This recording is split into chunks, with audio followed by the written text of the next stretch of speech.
whistleblowers with stories to sell. Fake whistleblowers with stories to tell. Fake whistleblowers with stories to sell.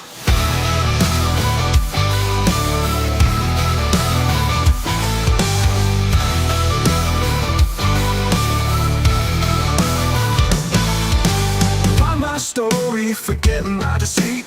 Buy my story, deception complete. Buy my story, forget all my lies. Buy my story, open your eyes. Fake whistleblowers with stories to tell. Fake whistleblowers with stories to sell.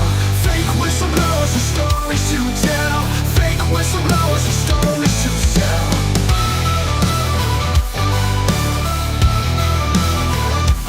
Stories to sell.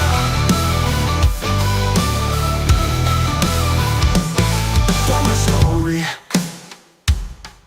my lies. Buy my story, forget my default. Buy my story, deception complete. Buy my story, forget all my lies. Buy my story, open your eyes. Fake whistleblowers with stories to tell. Fake whistleblowers with stories to sell. Fake whistleblowers with stories to tell. Fake whistleblowers with stories to sell.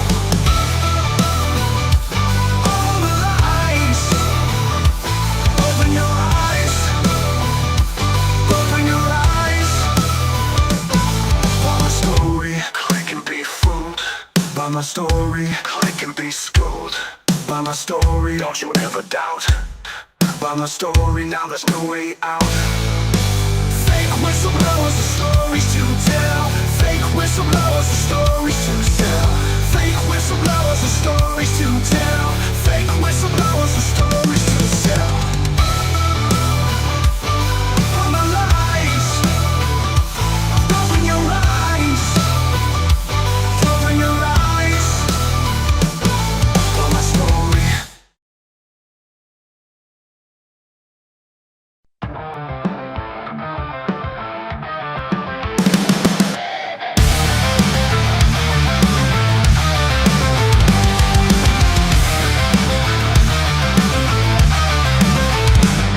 Dark corners of the night, secrets hidden from the light. Whispers turn to screams, shattering all your dreams. Eyes wide open now, truth you can't disavow. Echoes through the halls, crashing all your walls. Truth seekers, exposing the truth. Truth seekers, coming for you. Uncover the lies, open your eyes. Shadows try to hide, no place for them to bide. Light will pierce you through, reveal what is true. Running from your fears, can't escape the sears. Truth will hunt you down, tear apart your crown. Truth seekers, exposing the truth. Truth seekers, coming for you. Uncover the lies, open your eyes.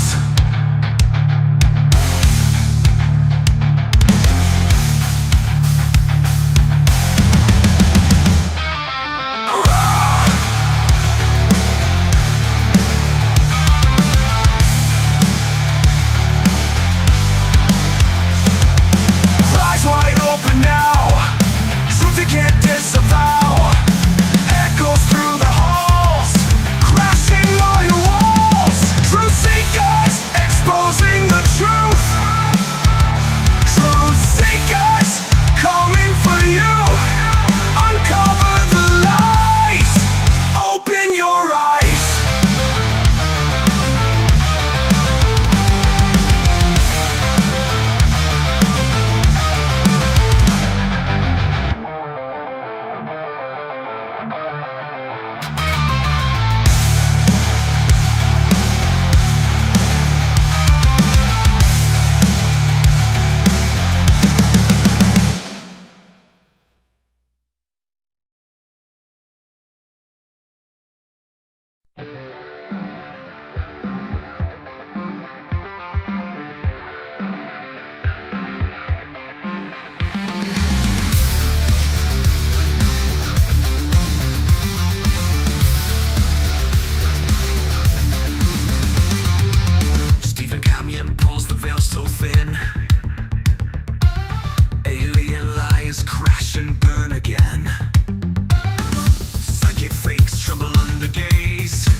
seekers, exposing the truth. Truth seekers, coming for you.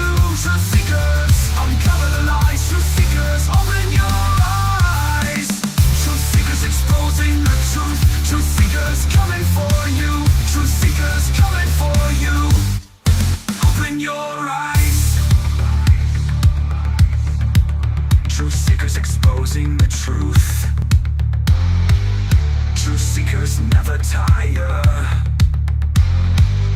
Under pressure, lies break apart. The truth burns bright, it's just the start.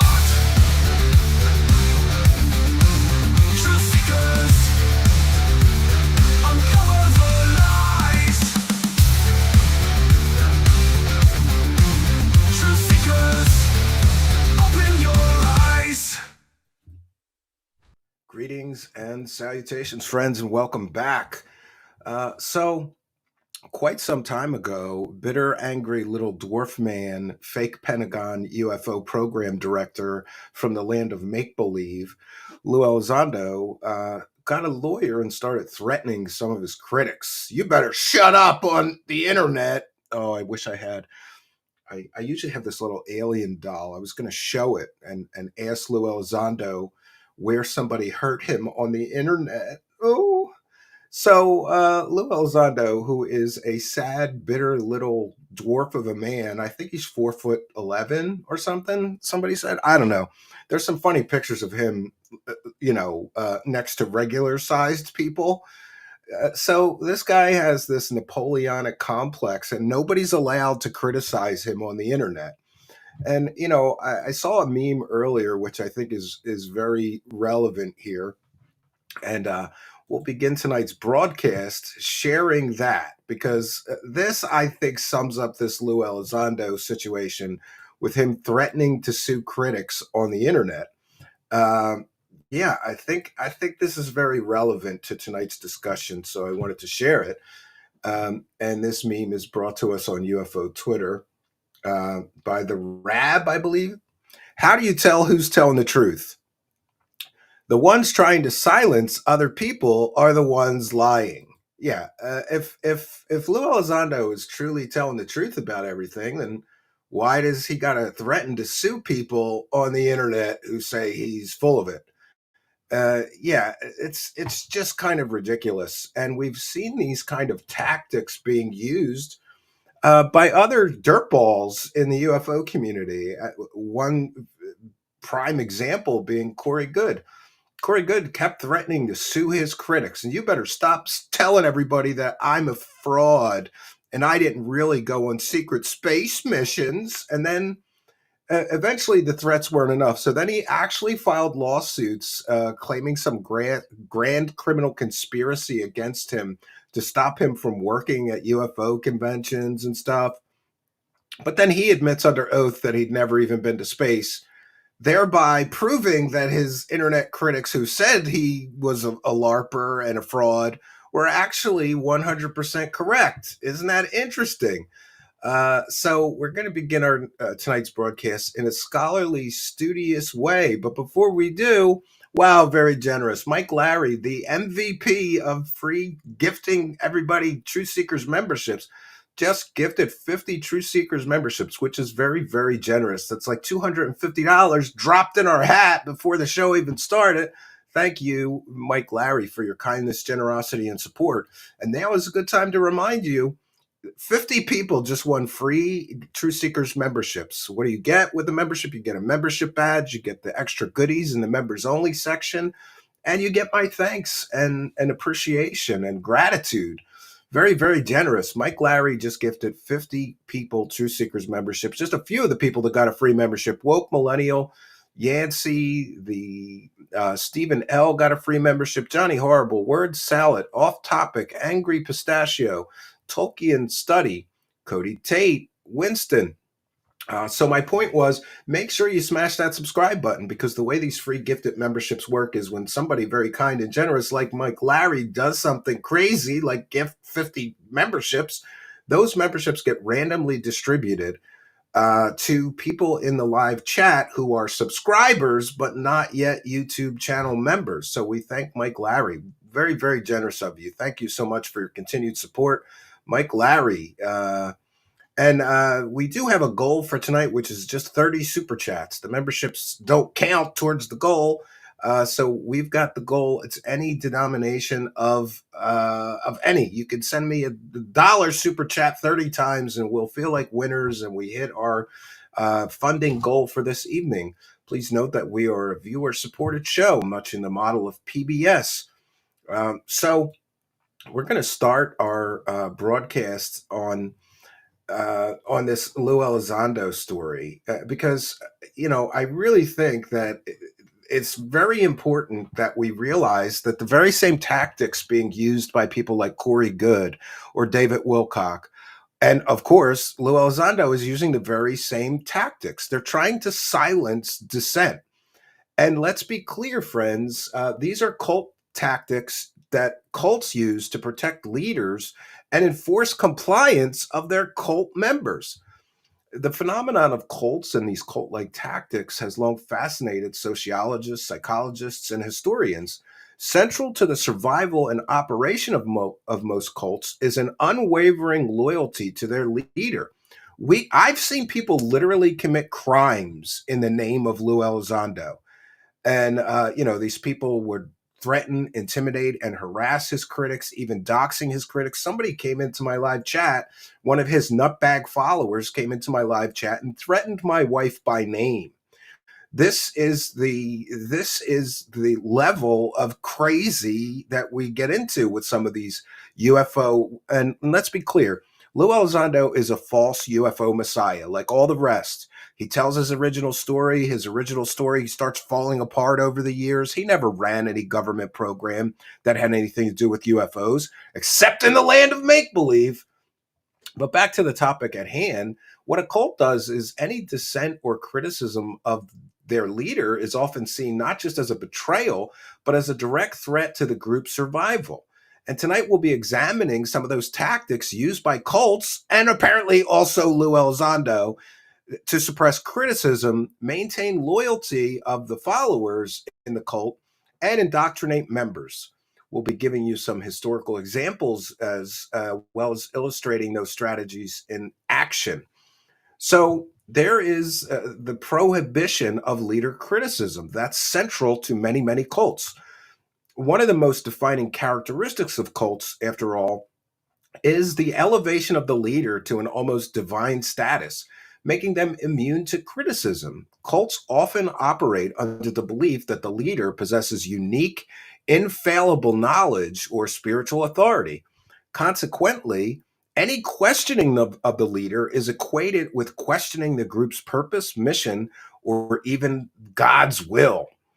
So there's some tactics that they use to prevent criticism, and that one is the deification of the leader. Many cult leaders are portrayed as infallible beings with some sort of secret or divine knowledge or supernatural abilities. Does that sound familiar? After all, this dwarf fake Pentagon program director midget claims that he has superpowers. Another example from a cult perspective would be Sun Myung Moon, leader of the Unification Church, who has declared himself the Messiah, making any criticism of him akin to heresy. And then, of course, there is the isolation or the shunning of any dissenters. Cults often ostracize or excommunicate members who criticize the leader. In the Church of Scientology, for example, those labeled as suppressive persons are cut off from their families, friends, and people within the group. And of course, there are punitive measures. Some cults employ punishment for criticism. Jim Jones, People's Temple, used public humiliation and even physical punishments to deter dissent. And then, of course, there is surveillance and informants. Cults often create environments where members are encouraged to report any signs of dissent or criticism of the leader. In David Koresh's Branch Davidians, members' activities and conversations were closely monitored, even recorded. And then, of course, they use certain tactics to maintain the cult's membership. To keep members loyal and prevent defection, cults use a combination of psychological manipulation, social pressures, and control over all information that the cult members have access to. And we've seen this with Lue Elizondo, who routinely, uh, allegedly, will say, "Oh, you can't go on that show, or you can't speak to that show host because that show host was critical of him." In other words, Lue Elizondo is an intellectual weakling and a coward whose fake information is so stupid it can withstand absolutely zero debate. And there's some strategies that cults use that people in the UFO community often employ as well, including love bombing, where new recruits or members are showered with attention, affection, and praise, creating an emotional bond that makes leaving the group emotionally difficult. We've seen this as well. There's an us versus them mentality. Cults foster a worldview in which the outside world is portrayed as evil, dangerous, or misguided. It's us against them. For instance, the Heaven's Gate cult viewed the outside world as corrupt and emphasized that salvation was only possible within the group. Then, of course, there's economic control. Members are often required to donate money or work for the group, creating financial dependency. The Fundamentalist Church of Jesus Christ of Latter-day Saints, for example, control members' financial assets and even their homes. Then, of course, there's information control. Cults will limit access to outside information, ensuring that members only consume material that was approved by the leader. And we've seen this with Lue Elizondo. Essentially, hey, you can't listen to this UFO guy like Stephen Greer because he's been critical of me. It's childish and stupid. The thought stopping techniques promoted by Scientology encourage members to dismiss negative information about the group. And also, they basically tell their members they're not allowed to read anything critical of Scientology. Then, of course, there's the fear and guilt aspect that some cults use. Members are made to believe that leaving the group will lead to personal ruin, divine punishment, or eternal damnation. And we've seen evidence of this where Lue Elizondo and his followers essentially once blackmailed a show host, that would be Lou from Lou Reviews, once called Unidentified Celebrity Review. They basically blackmailed him into apologizing for daring to question their cult leader. It's really disturbing. And then, of course, cults use brainwashing and an erosion of critical thinking in order to maintain order. Brainwashing, or coercive persuasion, some say, is a hallmark of cult indoctrination.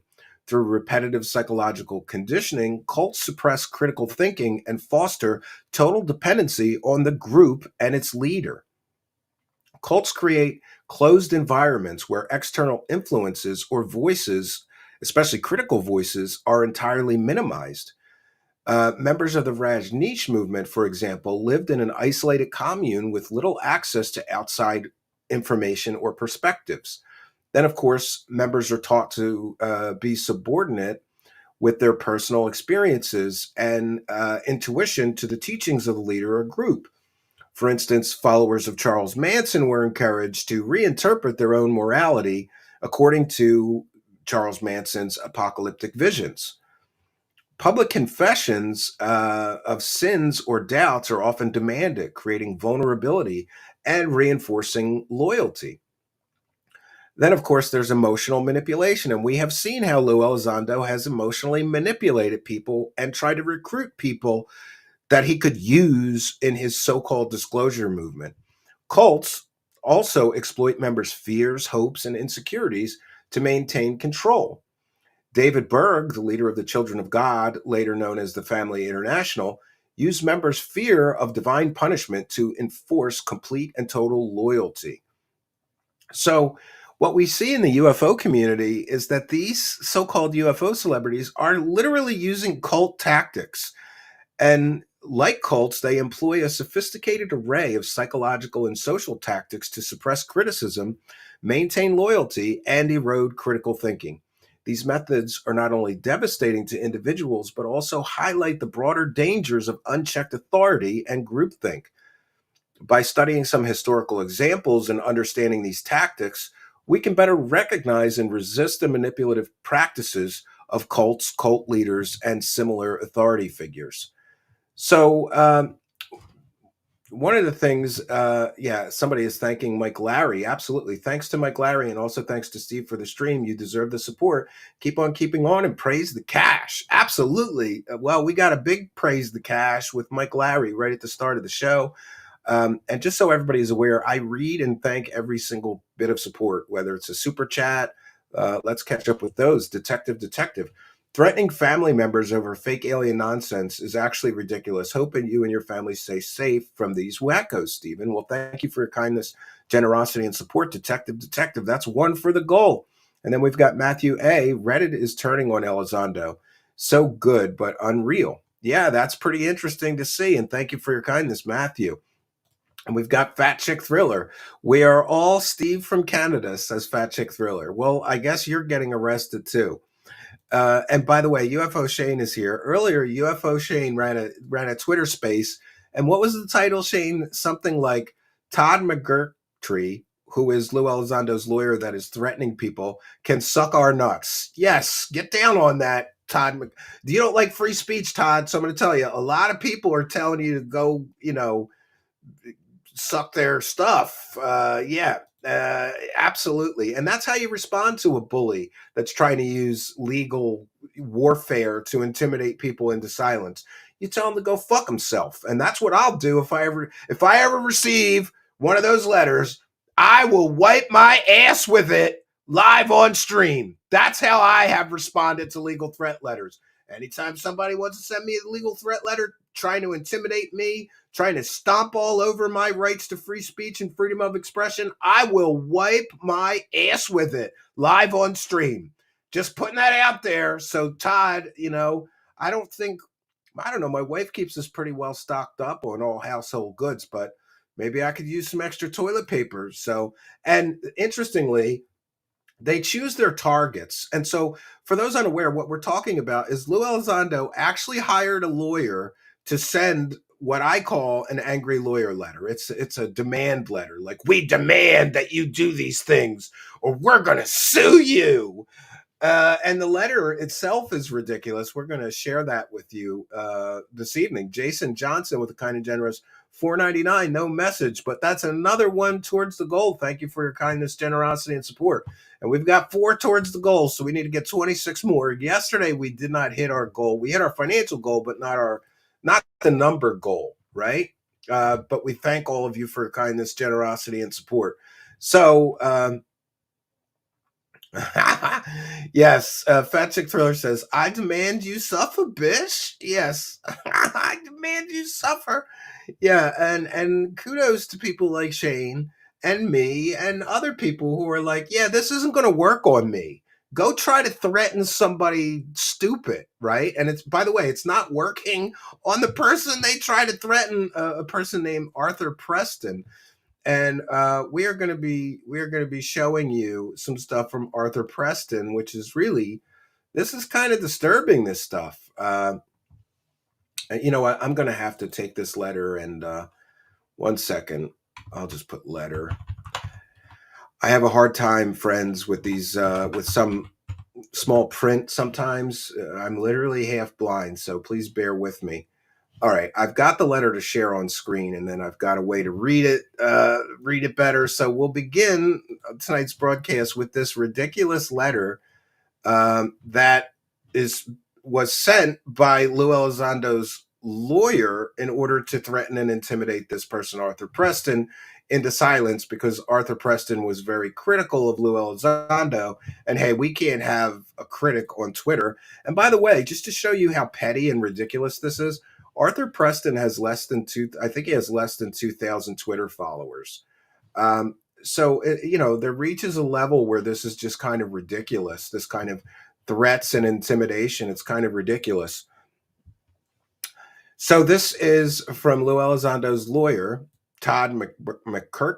I can never say this right. McMurtry. Todd V. McMurtry. And by the way, if you want to email Todd and tell him what a weasel he is, his email address is tmcmurtry at hemmerlaw, HEMMER law.com. I thought about reaching out to him and ask him about this, but I really didn't have time before broadcast. Dear Mr. Preston, I write as legal counsel to Lue Elizondo. The purpose of this letter is to demand that you retract the false and defamatory comments you recently made on X. As well, Mr. Elizondo demands that you refrain from future defamatory comments.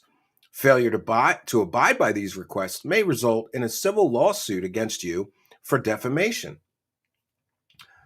So then the letter goes on. On Thursday, you posted a thread titled Master Thread on Lue Elizondo. Pardon me, friends.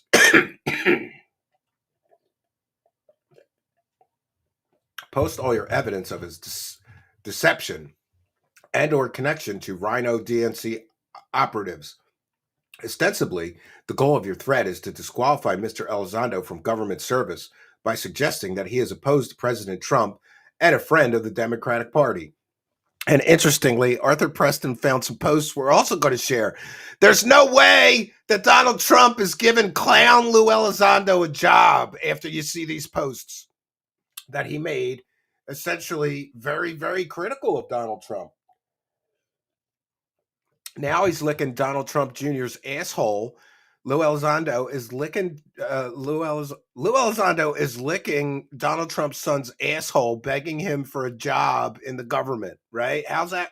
Oh, I think people might start sending Donald Trump's son all the stupid shit you said about Donald Trump over the years. Lue Elizondo, there is no job for you. But that's nothing new, because Lue Elizondo hasn't had a real job since when? 2017, 2016? How long are you going to grift off the UFO community? But it is what it is. Your goal of discrediting Mr. Elizondo such that he might not be appointed by President Trump illustrates your bad faith motivations and supports the allegation that you have acted with actual malice. I don't think there's any malice there. Okay. Yeah. So essentially, as well, this lawyer basically said you can't afford a lawyer, and therefore this lawsuit will bankrupt you. This is pretty interesting, and we have more of it. But listen, you can follow Arthur Preston, or I have tweeted this. Mr. Elizondo demands you retract your statements, take down your thread, and refrain from future defamatory statements about him. While you allege on social media that Mr. Elizondo is bluffing, I can assure you that what is happening is sorting and picking the best defendant. That may not be you, but it could be. The best thing to do is to take down that post and read up on how to avoid making defamatory comments. Yeah, so basically, with Lue Elizondo, pussy that he is. What a pussy. Lue Elizondo, you are like a world-class vagina, bro. You are a literal pussy, right? Oh, people can't criticize me on the internet. I'll send people to sue them. Fat Chick Thrillers is always complaining about the level of support that we get. Too many brokies in chat. I leave and you all don't pick up the slack. It's like you want Wilcock to win. Or Elizondo for tonight's broadcast. We do have James Nichols, though, Fat Chick Thriller. He's not a brokey. He's throwing a couple bucks in. I've chosen to support truth over grift. Suck it, grifters. Well, thank you, James Nichols, for your kindness, generosity, and support. It is much, much appreciated. So what we have is Lue Elizondo I think he's grasping at straws here. He's desperate to get a job in the Trump administration. But as we will see tonight, and by the way, Barbara Streisand effect is in full effect right now. Because for those unaware, the Barbara Streisand effect is like, don't draw attention to something that you want to get off of the internet or stop people from talking about. Because what ends up happening is it just makes it worse. All right, so what we have here is I'm gonna have to go and find a better way to read this one as well. But 1 second, I'm going to share my screen. And by the way, we're citing fair use with everything that we're sharing tonight. I don't have the banner up, but this is interesting. So basically, Arthur Preston's point is that Lue Elizondo is a libtard. He's a libtard, and there's no way that Donald Trump should give him a job because he's a libtard, and he's made very nasty statements. He's made very nasty statements about uh, President Trump previously. UFO Shane is actually broke. Why don't you sell some of those laptops you keep getting gifted and throw some super chats my way?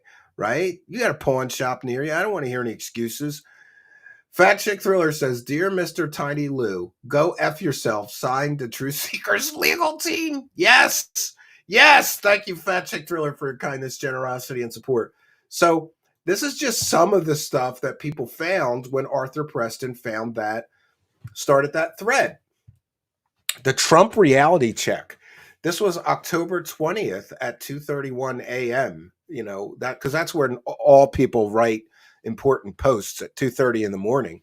For real UAP transparency and disclosure, we need an open and transparent government where everyone is accountable and no one is above the law. This is crucial given the serious allegations from many whistleblowers and excessive secrecy surrounding the phenomenon. It is important to choose a president who will uphold democracy. As many are wooed by Donald Trump's rhetoric and reality show dramatics, we must not forget his previous presidency, marked by significant controversy and intense criticism. We must also not ignore the grave concerns if he would get elected again, and how he would and still is continuing to erode decades of American progress even further.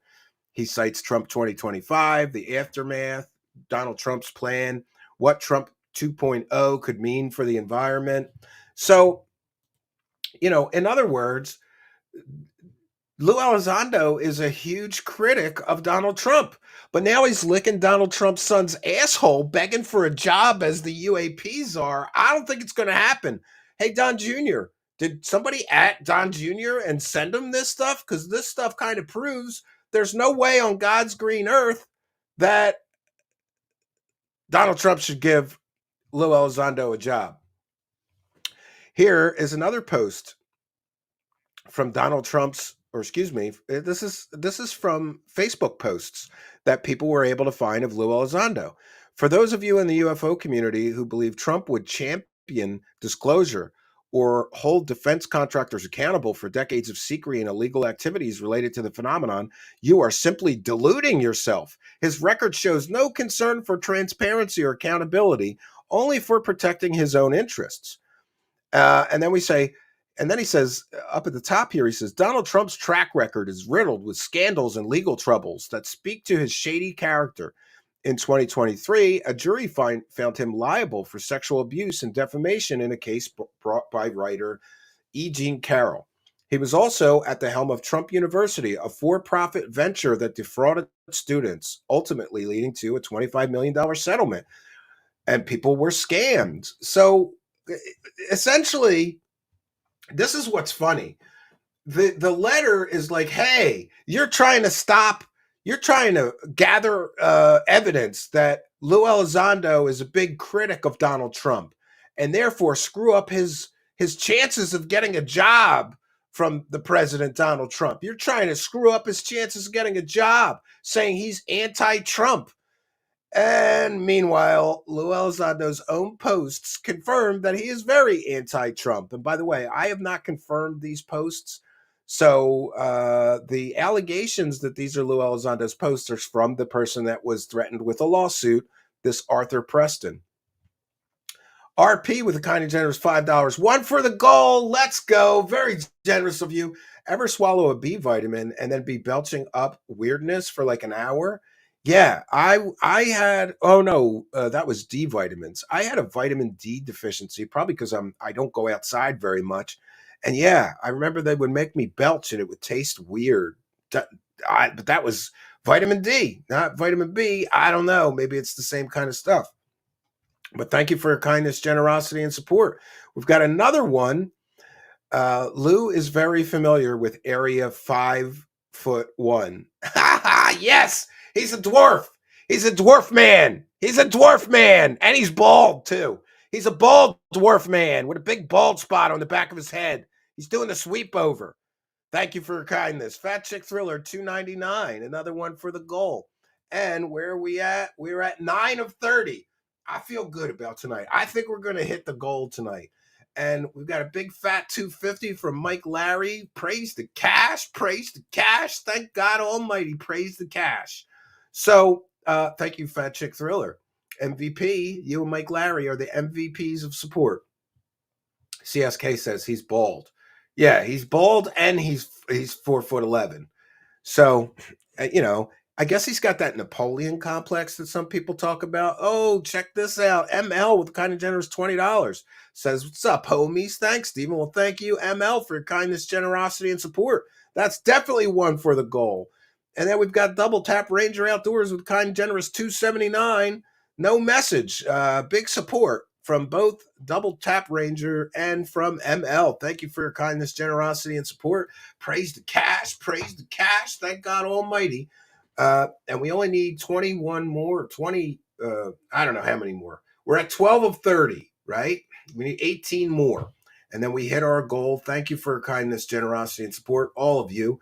Much, much appreciated. There's another one from Archduke Instinct.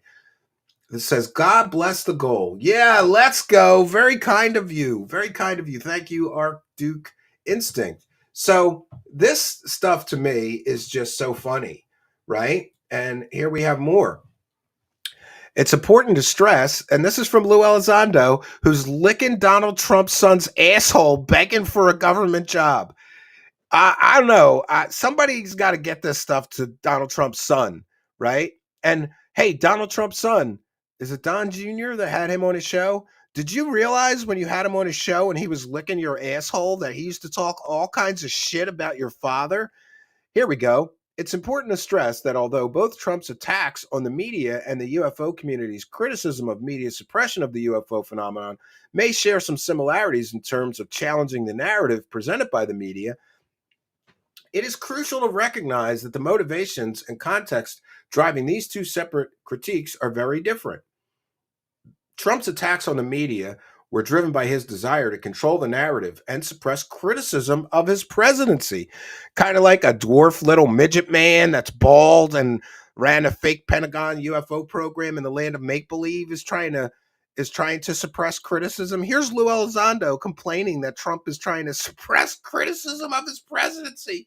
Oh, geez, friends. Oh, geez. Yeah, so these are pretty damaging. And this is just some of the evidence. And by the way, this whole legal threat thing was started because this person, Arthur Preston, said, find evidence of him cozying up to libtards and then post it here. So they're literally trying to suppress free speech. And here's Lue Elizondo in our live chat. He says, "Anyway, I'm sitting back and relaxing with some cold ones and big fat Cuban cigars." Okay, fake Pentagon program director. Yeah.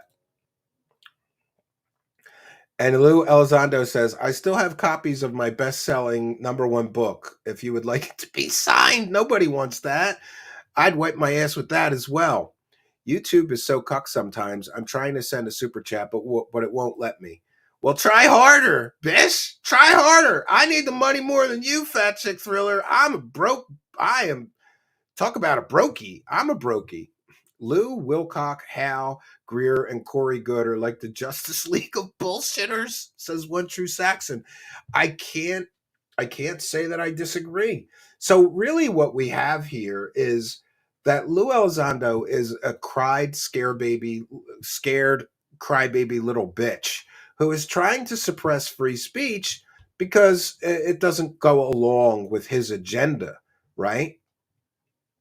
And I wanted to make one more point here because it's important, and this is a point made by Stephen Greenstreet of the New York Post. And then we'll get into some previous threats.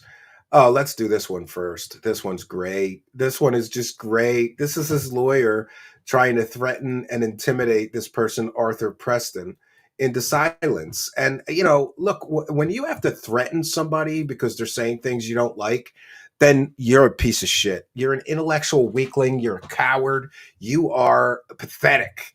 But this is where we're at, and this is where we find ourselves.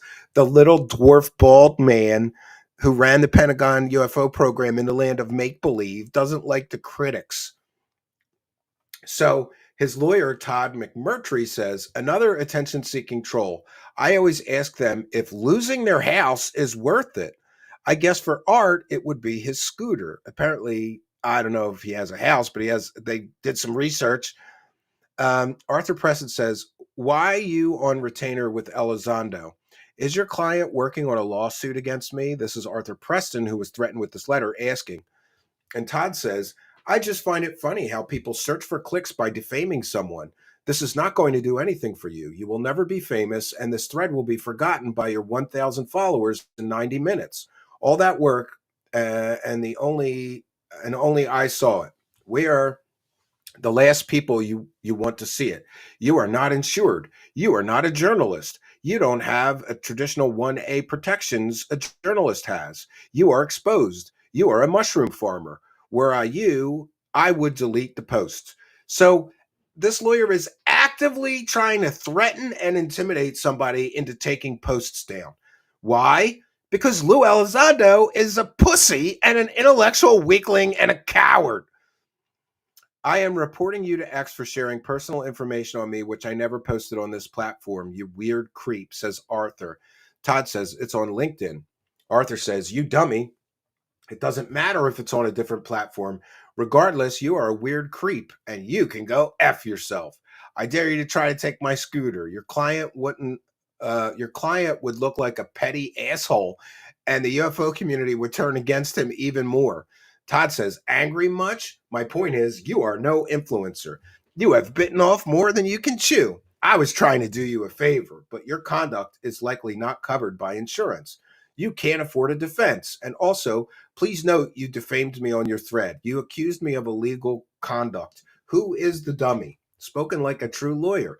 So, here we have them. They're trying to get people to take down posts and don't be critical of my dwarf bald client grifter, right?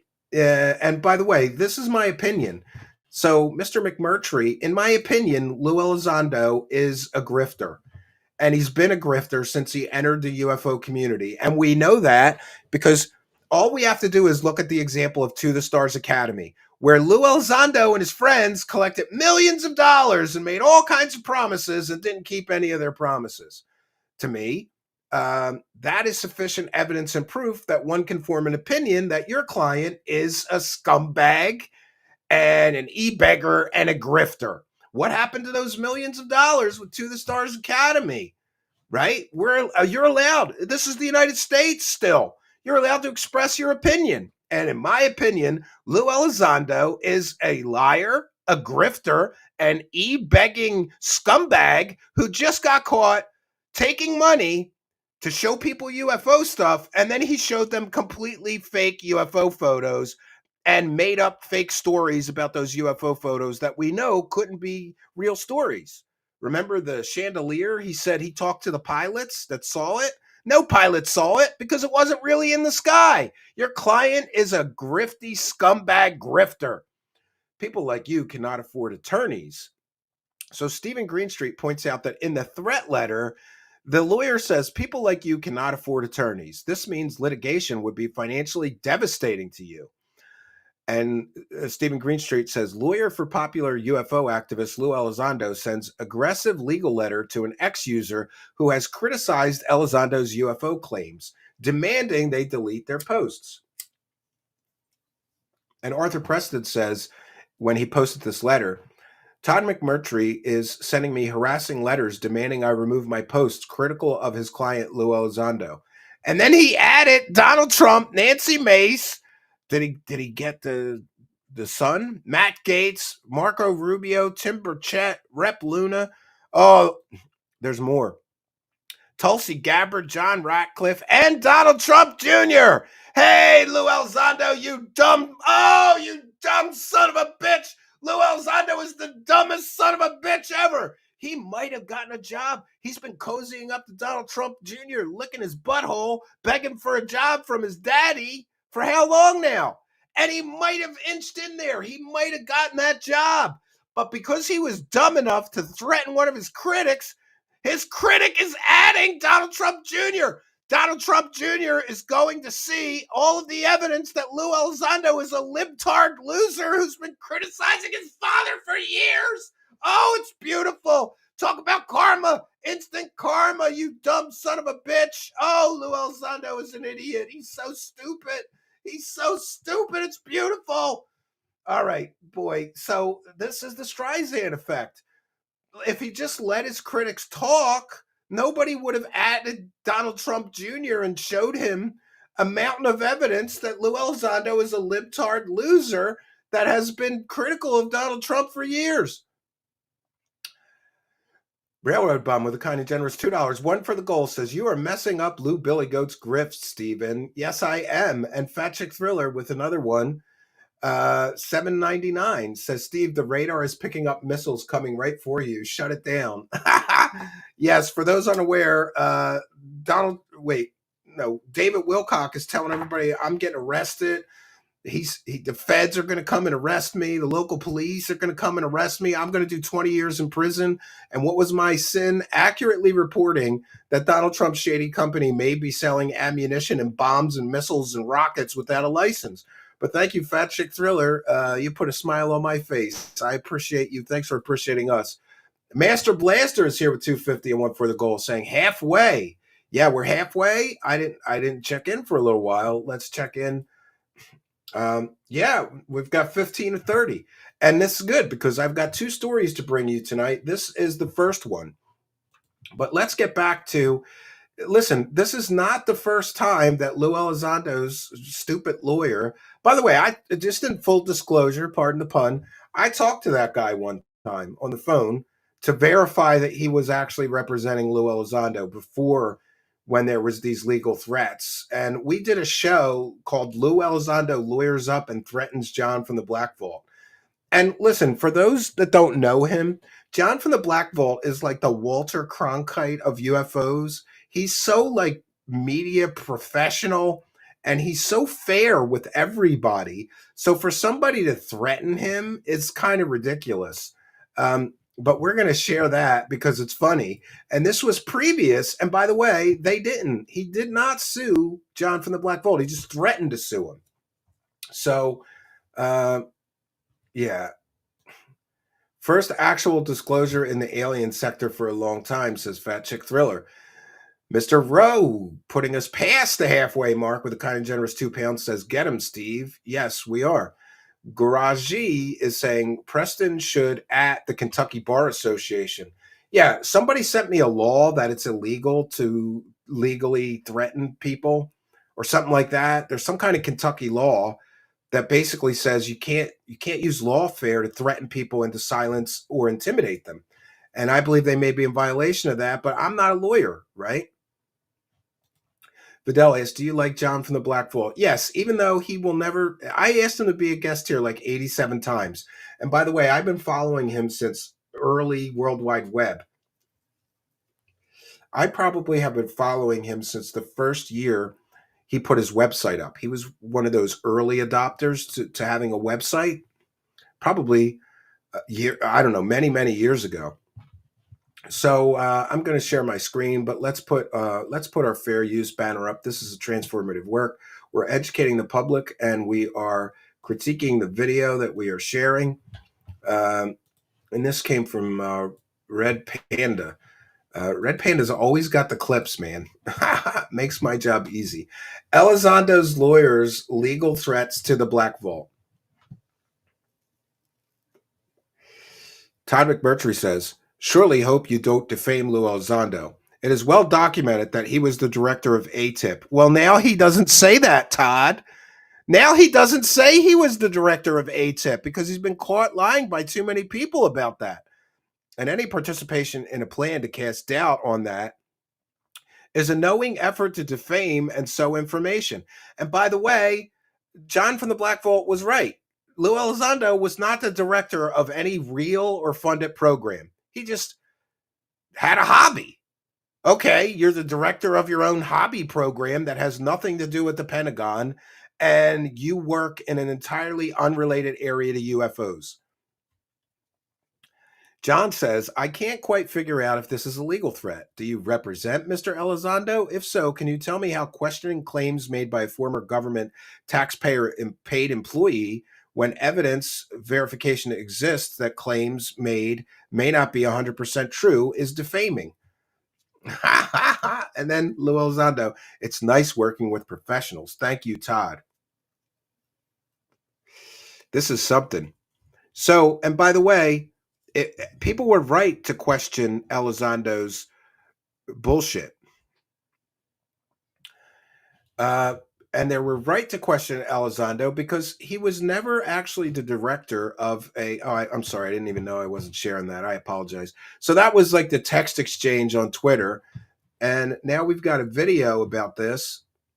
Let's get into it, friends. Video as a response to the avalanche of dialogue that started after my last video.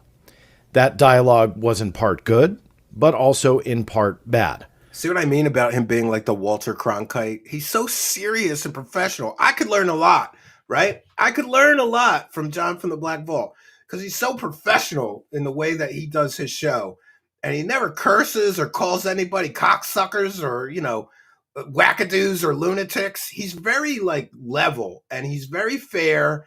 And so when Lue Elizondo threatened to sue him and send his attack dog lawyer after him, it was kind of shocking because, you know, I was much harsher to Lue Elizondo, and so were 10 other people in the UFO community. But I think they went after John because John has a really big platform. But I wanted to speak to all of you to give you an update and hopefully maybe even answer a question or two that you have had since I posted my breakdown of Luis Elizondo's IG complaint. As that video was playing for the first time, I was spending the day with my son at the arcade. Good. I never like missing my YouTube premieres. That way I can spend a lot of time with you guys. But time with my son means more than anything. So I left my office and checked in a few times when I could just to say hi.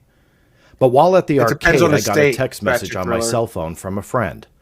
I was told Mr. Elizondo was retweeting a lawyer, and that lawyer was seemingly warning me directly about my video and defaming Mr. Elizondo. Let me read his exact words. Another attempt to silence. Surely hope you don't defame Lue Elizondo.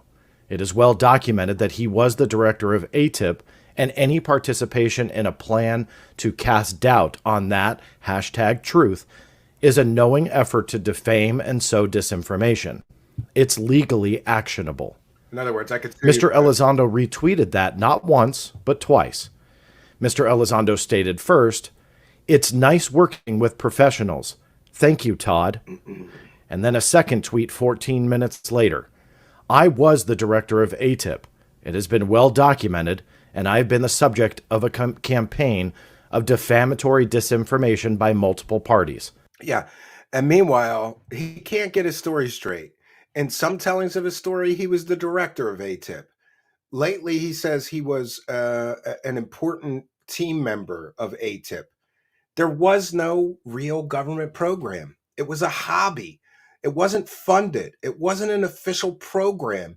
Lue Elizondo just embellished, exaggerated in order to give himself credentials with which to be seen as an authority figure in the UFO community. And we thank Andrew Juarez, another one for the goal. Steve react to the first episode of Dan. I don't know what it is you're referencing. You're going to have to send me a link, but thank you for your kindness. And we have P18 with another one for the goal, just saying praise the cash. Absolutely. And Fat Chick Thriller, another one towards the goal. You want to see the screen? You better send some donos when you chat. You must pay for your content. Fat Chick Thriller is always beating up my audience for being brokies and being cheap, right? I thought the missiles got Steve for a second there. Yeah. If you guys want to see this video, you better send some donations or I'm not playing. No, come on. We can't get into that. It reminds me of P and Worski over at the Kino. They're like, yeah, man, you got to make them pay or you don't do content. They got to pay. All right. Again, My thanks to Todd McMurtry. Now, one thing to note, my video was still premiering, and what that means is it was playing for the first time. Checking the timestamp, it appears my video was only about 37 minutes into playing of the admittedly long 3-hour total runtime. In other words, it seemed coordinated. This all seemed strategic, and it seemed planned. Yeah, because a lot of people in the UFO community were watching John's video breaking down Lue Elizondo's lies. And so they're facing a shitstorm of questions about why did he lie about this? Why did he lie about that? And so they start tweeting, I think John's right. This was strategic. All of which is fine and not an indicator of wrongdoing on the part of the attorney or Mr. Elizondo. See how? But they had no idea what I was even saying. The video wasn't even done yet. Their rebuttals about Mr. Elizondo running ATIP pretty much had nothing to do with my video dissecting the claims that he made in his Yes, IG complaint. I'm the grifter, not you, Lou. But they floated the D word anyway numerous times.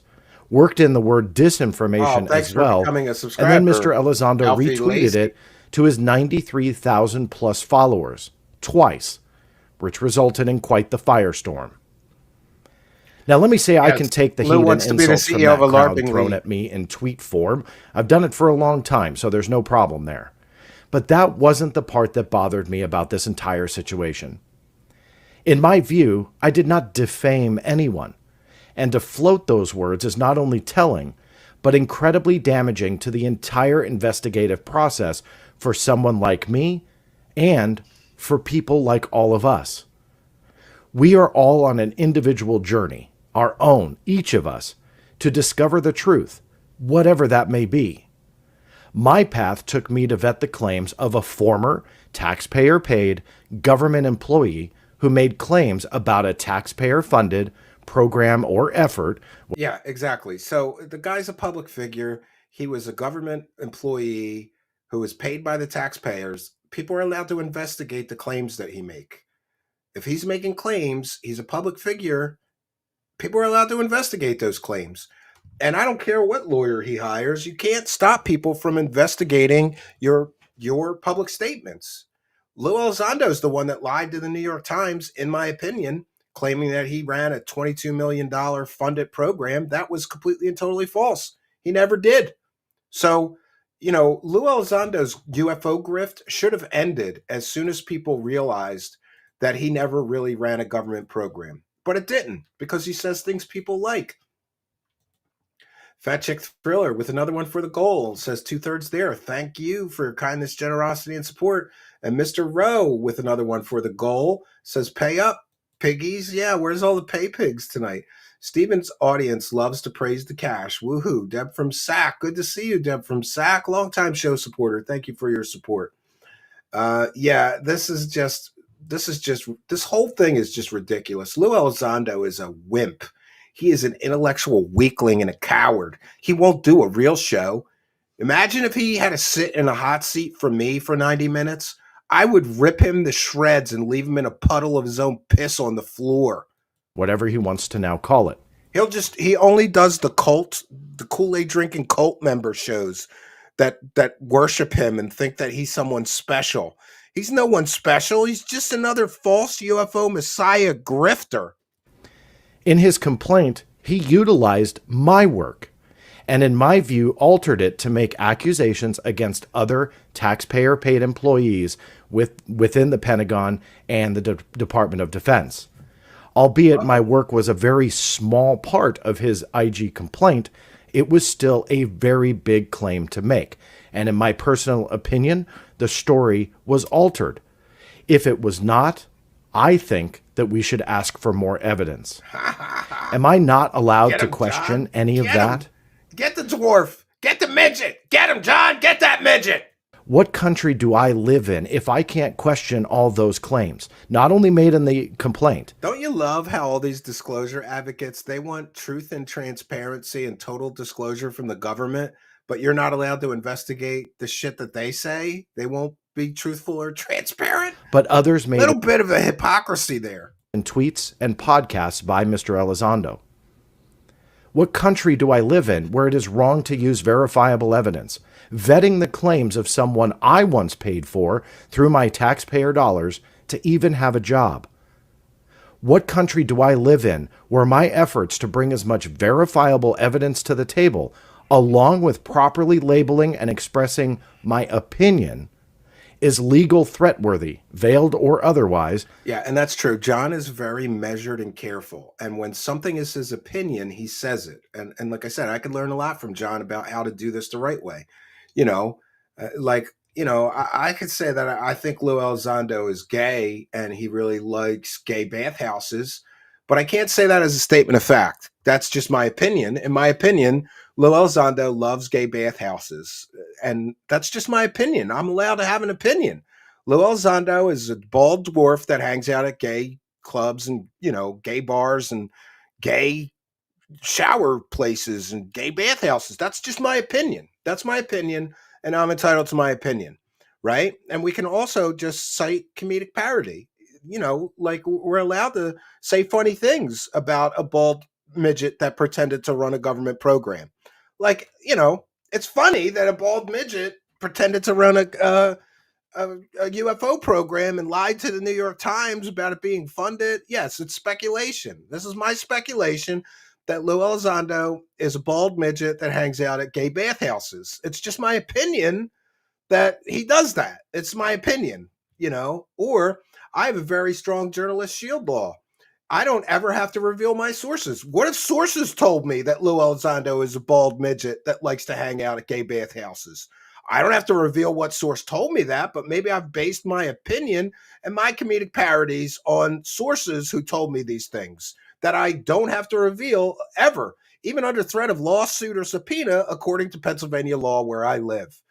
So the gay midget bathhouse dweller is just going to have to deal with my freedom of speech, right? And my freedom of expression. To be thrown at me on Twitter in tweet form. The tweets from an attorney and Mr. Elizondo posted online riled up a digital mob before my video was even done playing. The result was a digital lynching by a small but noisy group of Mr. Elizondo's biggest supporters. Anyone that has a following and has followers should be careful when posting such legal jargon and veiled accusations. The result is much more damaging than one might think, but sadly, I'm starting to think that was the intent. Exactly. Although Mr. Elizondo's attorney has every right to tweet at me, and Mr. Elizondo has every right to do the same, in this process they are revealing an enormous problem in today's world. And that is, not everything should be met with a lawyer, veiled legal threats, or posts that I am sure all parties involved would know would rile up a digital mob of supporters. Rather, just attack my information. If you choose to make public claims, then expect feedback from the public. Yeah, exactly. If you're going to make public claims, then you have to be willing to take the criticism. And, the long and the short of it is that Lue Elizondo chose to become a public figure. He sought out UFO conference appearances, live speaking fees, book deals, documentary deals. He made himself a public figure, and therefore anybody is allowed to criticize him. This is the United States, Lue Elizondo. It's up to you to respond or not. If you feel the desire, answer the questions I posed. Show evidence to the contrary of what I showed. Prove me wrong. Yeah, and that's the thing. These UFO grifters never attack the evidence. They attack the person. They try to threaten, intimidate, and harass. They sometimes allegedly send attack dogs to dox people, threaten people, intimidate people, harass people into silence. They don't attack the evidence being presented because usually the people got them dead to rights as liars and grifters. And I'm here to tell you that if you're taking money from the public, telling them that you're a UFO expert, and then you show them a completely and totally 100% provably fake photo of a UFO, and you tell them it's a mothership, and you talk to the pilots that saw it when that could not be the case, then you are a scumbag and a grifter and a bottom-feeding parasite of society. Heck, I'll let Mr. Elizondo or anyone do it on my own show, as I've already proven in the past. Yeah, John has the same policy. Come on my show and we'll have a gentleman's conversation about it. But they won't, because they're intellectual weaklings and cowards, and they can't withstand debate or even discussion about their false claims. Not only with Mr. Elizondo, but others who I have spoken out against as well. I'm not afraid of being proven wrong, Yes. especially I on have my own show, whistleblowers from the bad or having a Absolutely. pressing question answered adequately. But if he chooses not to do it, then don't. All of which is everyone's right to do. But nothing I Nick. did warranted the flashing of an Absolutely. attorney or dropping words like defame, defamation, Yeah, I'm toast. and Toast Lue disinformation, Elizondo. especially when a digital mom is clearly foaming at the mouth for more digital ammunition to use. The flashing Exactly. of his attorney H what up. gave them all Exactly. just that. The bottom line, I did nothing wrong. Nope. Yeah, I don't think he did anything exercised wrong. my freedom to information. I exercised my right to express my opinion. I vetted taxpayer-paid people and taxpayer-funded programs and posed questions that I would 100% defend under oath in a courtroom. None of this, none of what I did, is in the legal definition of defamation or sue-worthy. It's not even legal threat-worthy. Exactly. Anyone who decides to talk the defamation talk about what I did is telling the general public more about themselves than they are about me. That's right. Turn it back on him, John. Get him. And John's too nice to call this guy a cock-sucking loser, but I'll do it. Lue Elizondo is a cock-sucking loser, in my opinion, allegedly, according to gay bathhouse whistleblowers that I have spoken to, and I'm not required under Pennsylvania law to disclose my whistleblower sources. There's a journalist shield law, okay? John's too nice to really go after him like I would. I know Mr. Elizondo's biggest supporters out there won't watch this video. And if they do, they will continue to throw rocks and sling mud in the name of disclosure, as they won't actually listen to what I have to say. They just think I'm out to get them. Pretty accurate. But I made this explanation to tell all of you, in case you had any reservation about what in the world John's doing, so I could tell you this is not about Luis Elizondo the man. First Amendment. It never has Yes, been. Yes. As I've said numerous times, I actually like the guy. But what this is You're about right, Summary, are the claims of a Attack former first. DOD intelligence agent, Muddy the water. one that Americans paid for to have a job. And it's about his claims doing taxpayer-funded research Another one or for the running gold. taxpayer-funded Thank you, Fat Chick programs Thriller. and creating taxpayer-funded property that is that Sarah, of the people. another one for the gold, says maybe he's like We Monica own these Lewinsky. programs they create. And if somebody who was on the inside and running Another it one all for for the nearly a gold, Fat decade, Chick Thriller. and let me Thank add, you. someone who Another kept one it all for the gold. secret from us Very generous. for all that time, we have a And right another to one. question it once the information is out in the And open. another one. We paid for it. Let's go. Just because someone tells us they will Two always more, tell us the and we hit truth. the goal. Two more and we hit the Newsflash, goal. it doesn't actually Thank you, mean guys. they still will.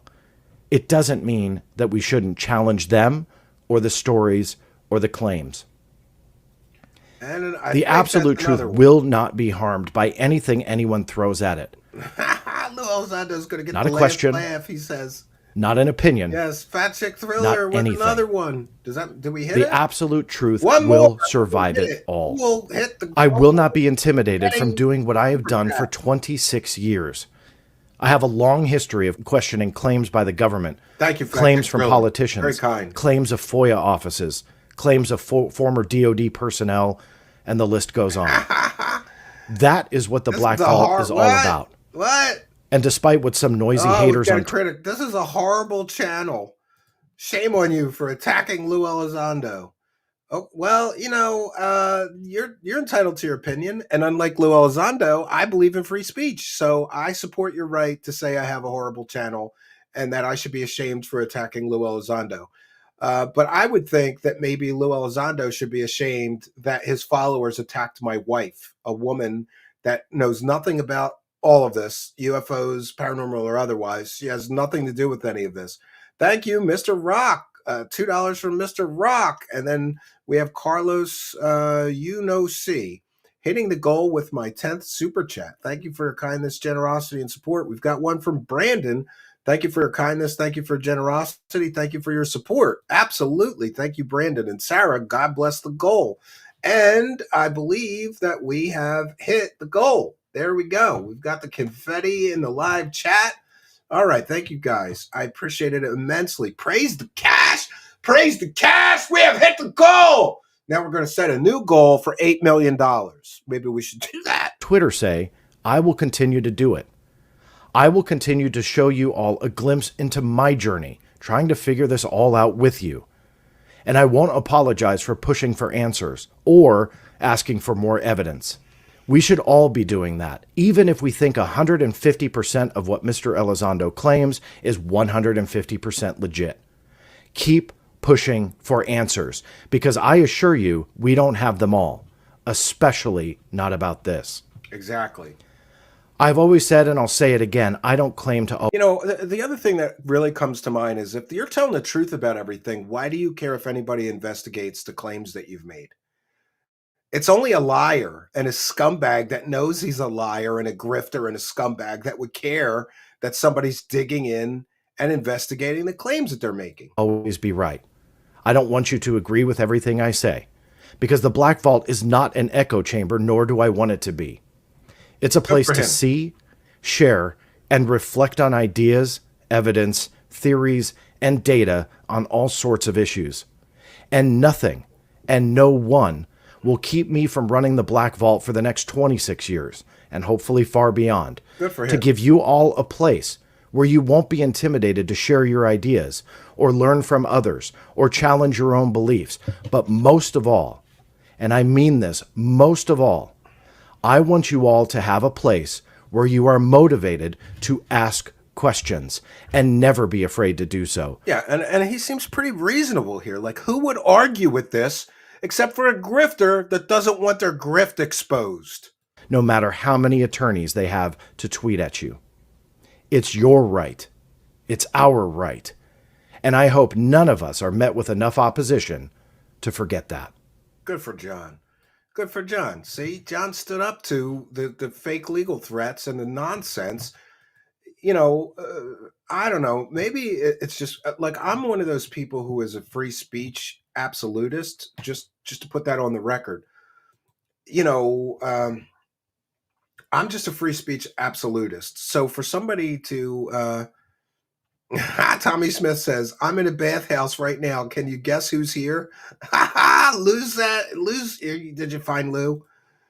All right. CK just became a member. Very generous. For those unaware, if you become a member during a live broadcast, we give you a shout out and a big thank you. So big shout out to CK and thank you. Thank you for becoming a member. Thanks for appreciating us. We certainly appreciate you. Bathhouse Informant is here with $5. This is going to become a thing. Hey, bro, I thought you said you were going to keep that between us, says Bathhouse Informant. Oh, man. Oh, man. It's so stupid. So, well, we've got two stories for you tonight. I think we've wrapped up the first story in record time. I'm 15 minutes, but I'm trying to do each of these stories in an hour, and I'm a little bit behind. There is a master thread from Arthur Preston. By the way, you can follow him on X. It's at Excalibur333. And there's a master thread of all the evidence that Lue Elizondo doesn't want anybody to see. And people keep adding to it. And it is wonderful, right? And, you know, it's just one of those things. This Streisand effect is in full effect. They screwed up threatening this guy, because this guy is now basically going, you know, I'm going to keep speaking and you're not going to stop me. So in order to stop him, I guess they're going to have to sue him, I guess. And then if they don't, they look like they're just running around threatening people and there's no meat to the threats, right? I see a lot of people retweeting me on X. By the way, you should follow me. It's at Stephen Cambion on X or Twitter. I appreciate it. All right, so we're going to get into the Jake Barber stuff. For those unaware, Jake Barber is the latest so-called UFO whistleblower, and we started tonight's broadcast with our story, with our song, "Fake UFO Whistleblowers," because I've said it before. I'm going to say it again. These people are not real whistleblowers. Real whistleblowers have mountains of evidence to come along with them. And all of these so-called UFO whistleblowers have is stories. And if all you want is a story from some guy who once was in the military, well, good for you, but I'm unconvinced.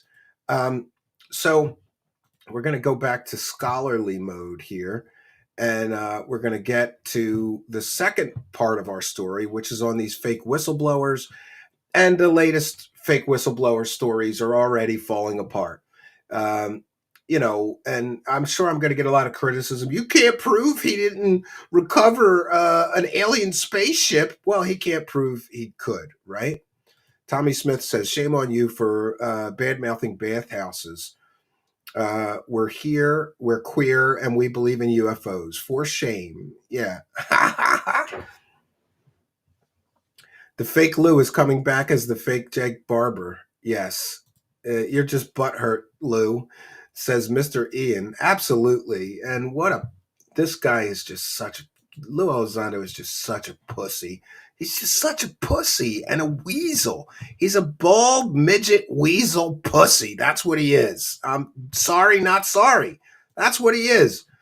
All right. So we're gonna get to,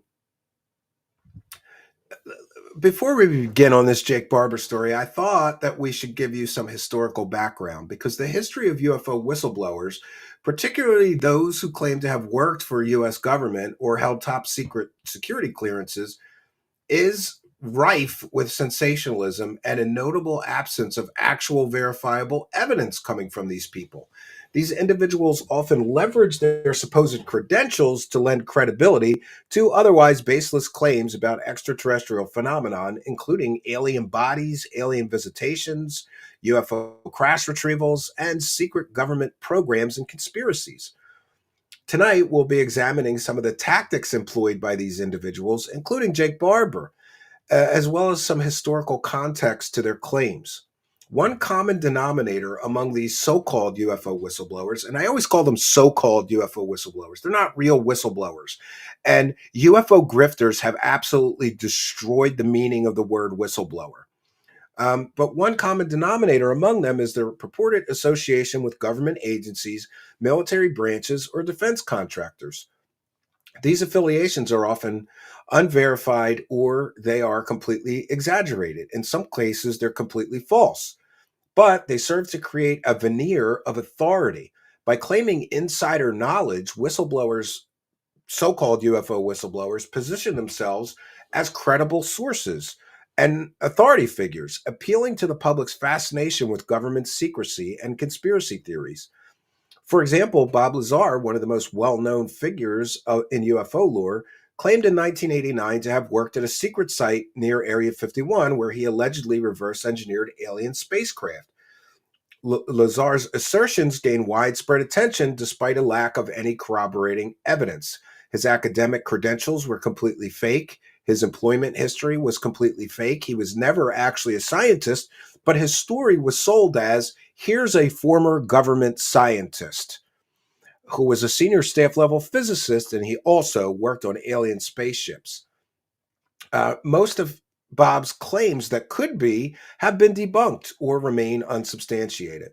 But nevertheless, his story continues to attract followers, largely because it plays into the public's desire to believe in hidden truth.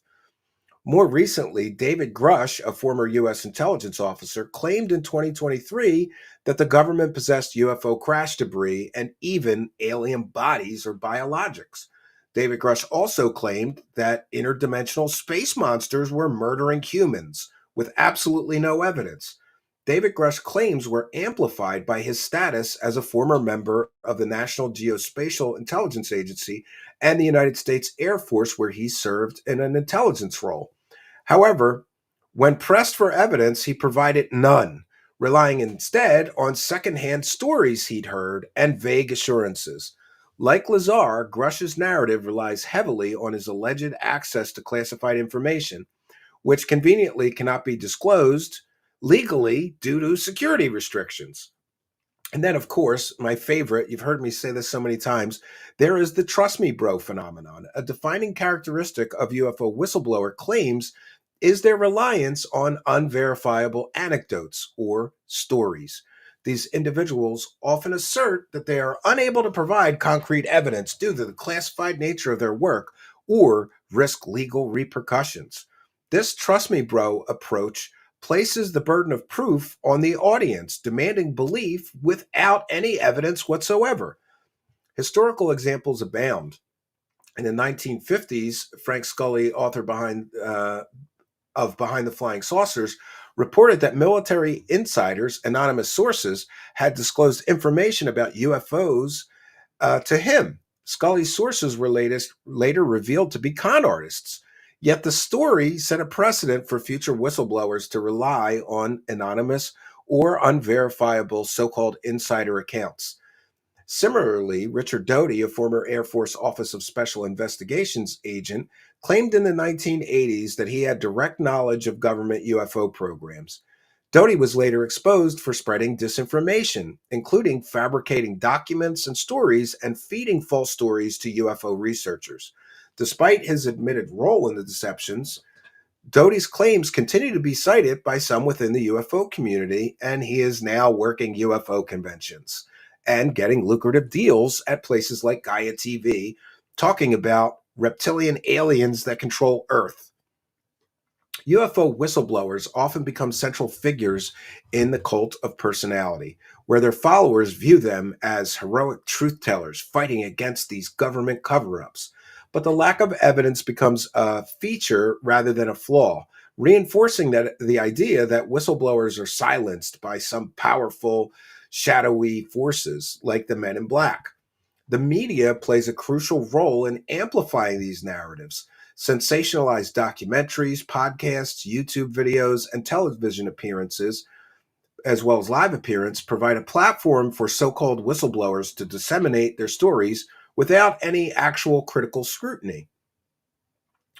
For instance, Bob Lazar's fake story was revitalized by filmmaker Jeremy Corbell in his documentary Bob Lazar, Area 51 and Flying Saucers.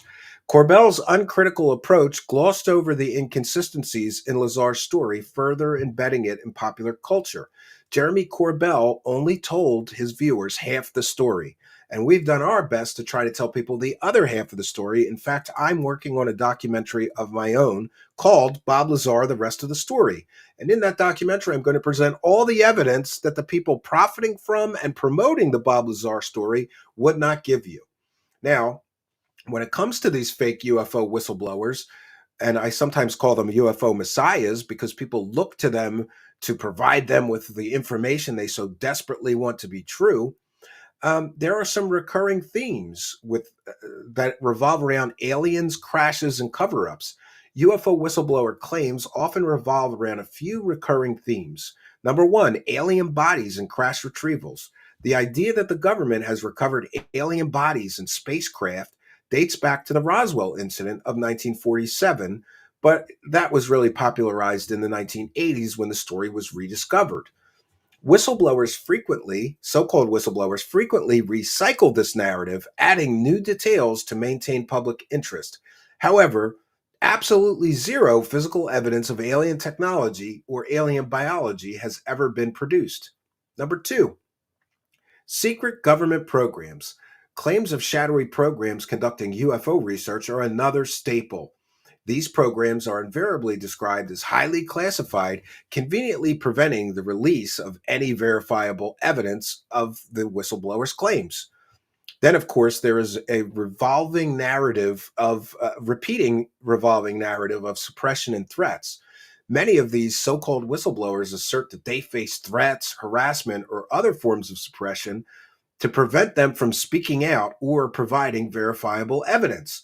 These claims only serve to bolster their credibility, as they imply that their revelations are so explosive that the powerful entities want to silence them. And of course, all of these whistleblowers share another thing in common, and that is the pattern of not actually having evidence and only having stories. The history of so-called UFO whistleblowers reveals a consistent pattern: dramatic claims followed by a complete lack of evidence. This pattern raises questions about the motivation of these individuals, which I believe to be profit-based. While some may genuinely believe their stories, while some of these people may genuinely believe their own stories, others appear to be motivated by a financial gain, fame, or a combination of the two. For instance, Stephen Greer, the founder of the so-called Disclosure Project, has made numerous claims about government UFO programs and alien encounters. But despite 3 or more decades of promises to reveal conclusive evidence, Greer has failed to deliver. And I do have it handy. One moment. This is interesting. So, why does Stephen Greer have to keep making new documentaries or selling new material? Because right here, friends, one second. Yeah, right here. In 2001, he claimed that he had the smoking gun evidence or proof. Meanwhile, he's made millions of dollars producing documentary after documentary after documentary. If he had smoking gun evidence or proof in 2001, why does he need any new material whatsoever, right? So, Greer has failed to deliver any real evidence, instead choosing to be constantly profiting from books, documentaries, conferences, live appearances, and events that he produces. The phenomenon of UFO whistleblowers underscores the human tendency to seek hidden truths and place faith in authority figures, even in the absence of evidence. Historical and contemporary examples demonstrate a recurring reliance on completely unverifiable anecdotes, in other words, stories, and exaggerated credentials with no substantiating proof ever actually materializing. Everybody can remember the Dave Grush story. It took the media by storm for a while. It's been 500 and something days. I always forget to check. Let's check. How many days has it been since Grush came out with a story? It has been 600 days. Isn't that interesting? Today marks the 600th day since David Grush came out with his stories. 600 days. No evidence has materialized from his stories. None. Zero. And those are pretty big claims, claiming that, interdimensional space monsters are murdering humans on Earth. As these stories continue to capture public imagination, it's crucial to approach them with skepticism. And all of us should demand evidence rather than just accept claims on faith alone. The enduring appeal of these so-called UFO whistleblowers speaks more to the power of narrative and the allure of conspiracy than to any verifiable reality behind these assertions. All right, and we will take a moment to catch up with the live chat. I'll get off my soapbox. We're trying to put in more, sometimes when I go off the cuff, it's funny, but we have to try to focus sometimes. Whistleblowers don't get permission and have factual data to prove their statements, says Arlene Atkins. Yeah, absolutely, Arlene, and thank you for chiming in. Good to see you, longtime show supporter Arlene Atkins. All right, we've caught up with the live chat. Double Tap says exactly. Truth and evidence matter, say Deb from Saks. Yeah, I agree with you. Thoughts on Gordon Ramsay at Area 51? I have no idea that Gordon Ramsay was ever at Area 51. There's Compli Zaire, longtime show supporter with a kind and generous 224, says, I prefer Dr. 7 beer, 24/7 for piss disclosure and UAP. Well, thank you for your kindness. So I'm going to share this from the average Chris, for those unaware, is a former military man and intelligence person, and he's been digging into this Jake Barber. And he should take a victory lap because he was right from the beginning of Jake Barber coming out. He was questioning him as far as the claims they were making about his background. So let me see if I can make that a little bigger, so I have a little easier time. There we go. I got it. All right. The truth has been revealed about UFO whistleblower Jake Barber's background. Jake Barber at Jake Barber 2025 is a former aerospace maintenance mechanic veteran who served in the United States Air Force from 1994 to 2000. 6 years, pretty kind of short stint, right? Chris goes on to say he is the newest individual to come forward. Oh, by the way, follow the average Chris.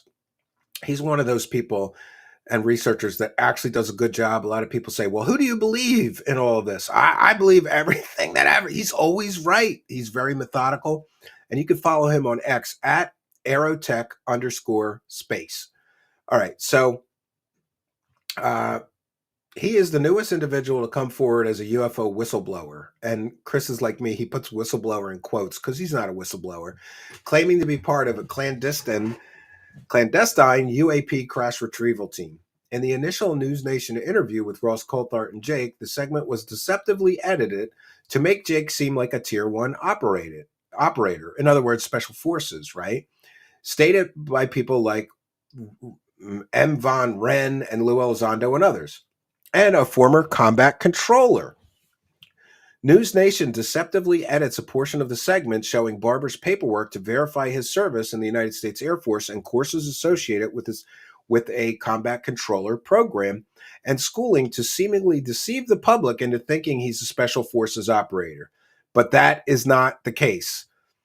My original post that is quoted to this one points out that Barber's DD-214 shows that he was never a combat controller, but an aerospace maintenance mechanic. So do we really think that a guy who was a maintenance mechanic in the Air Force took part in top secret alien crash retrievals? I don't. Jake states that position is just a cover position for what he really did, leaving many to speculate. For your information, the United States Air Force does not have cover jobs. Now, the unedited interview of Barber from News Nation has been released, and I was right. Jake was washed out of the CCT training and was given a position in aircraft maintenance. He phrases it in such a way to make it seem like he was recruited to do that as a cover, but that's not how it works. He was most likely not performing well during a particular course, and he was approached by training instructors or administrative staff to recycle into another role. Why he doesn't admit that is beyond me, considering there is no shame in washing out, as you are informed of the very high washout rate when considering the CCT position. So is it really that surprising that this clown would exaggerate his actual credentials? Not really. They all do it. Just like Lue Elizondo. Oh, I was the director of a $22 million program. No, you had a hobby while you worked at the Pentagon. There was no $22 million program that you were the director of. You exaggerated, you embellished, or you lied. All right. And why was he doing that? So he was never instructed. He admits that. And why was he doing that? Because of what he claims was for OPFOR missions. What is OPFOR? OPFOR stands for opposing forces. They are exercises that give actual special forces personnel training opportunities that simulate real-world scenarios that could happen on live missions. Basically, the most respectful sense, it's regular United States Air Force personnel LARPing as special operations or just typical ground forces of adversarial countries and terrorist groups. Furthermore, it's been told to me by a source that there are no official OPFOR units at Pope or Fort Bragg. If they are occurring, it would be as an additional duty on a very small scale. Not secret. Simple training the base does for operational readiness purposes. And here he cites the proof of that. And to top it off, Jake admits that he is not a Tier 1 operator. News Nation or someone has deceptively exaggerated his service for credibility of his outrageous claims and story. His credibility is officially shot. All right, so we've still got our fair use banner up. Let's get into this because, listen, this of course Ross Coulthart deceptively edits. You say you were an enlisted man and then you ended up working for the intelligence community as a contractor. Tell me that story. How did that happen? Well, In high school, I was 17 years old. I was prospected into a program, an enlistment program. It was a guaranteed enlistment or guaranteed training enlistment program contract for a specific career field at the time called combat control. Career field is still called that. The contract was unique. But he failed. He failed. He washed out of the program. He wasn't good enough. And so they made him an aircraft maintenance mechanic. In other words, a low-level nobody. At the time, it was a 10-year commitment to Air Force Special Operations. He didn't work for Air Force Special Operations. He was an aircraft mechanic. Finished my screening for that program in September of 1994. I shipped off to Air Force Basic Training. Upon completion of that, I went to a place known as Operating Location Hotel. This was Air Force Special Operations Selection. Where he failed and washed out of the program. I completed selection roughly 4 months later and then entered so he into didn't what fail is that known one. as the pipeline. The pipeline is approximately a 2-year specialized training schedule where you go to a number of schools. Well, at some point he failed. At a certain point in my pipeline, I was approached by some individuals who had a discussion with me and convinced me it might be a good idea to consider becoming an airplane mechanic. Was that to be your cover? Yes. Oh, come on. His cover was to be an airplane mechanic. Come on. James Bond bullshit. This is so stupid. This is just so stupid. And of course, while they were promoting this story, they were pretending that he was an Air Force Special Forces person that had all kinds of, special training and all of this stuff. Oh, no, he was an airplane mechanic. But don't worry, that was just his cover while he was recovering alien spaceships. Yes. Because I notice your DD-214, which is your release discharge document from the US Air Force, which you've provided us. And by the way, this is fair use and transformative work. We're educating the public, we're sharing and we're critiquing the video. This is fair use. It says you're an aerospace mechanic. I was a mechanic. I spent a lot of time on the flight line at Pope Air Force Base and an obscure maintenance shop known as the Dash 21 dual rail shop. And I spent a lot of time there in my cover capacity, and I worked hard. Oh, that was just his cover.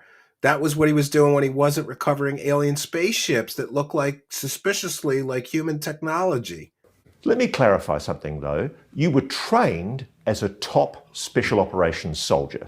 Upon completing that, I was given orders to Pope Air Force Base, where I spent a lot of time actually working in a maintenance capacity in an obscure maintenance shop known as the Dash 21 dual rail shop.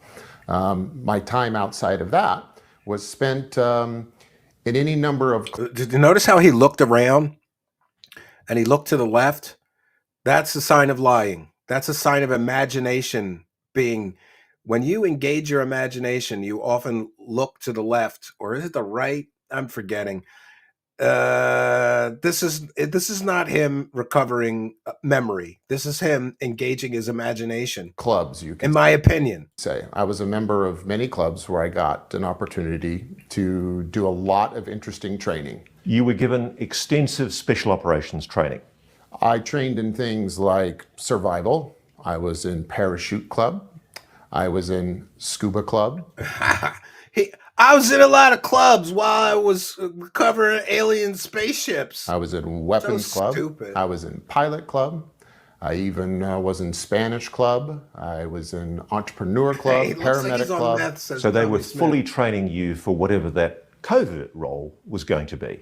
Nobody was training me. I was there on my own free will, out of my own interest, and trained in a number of clubs. In other words, mechanic? He had some hobbies. But you were training yourself in a whole range of different skills. And I noticed your DD-214 document, it actually shows that you've got a sharpshooter's achievement. Yes.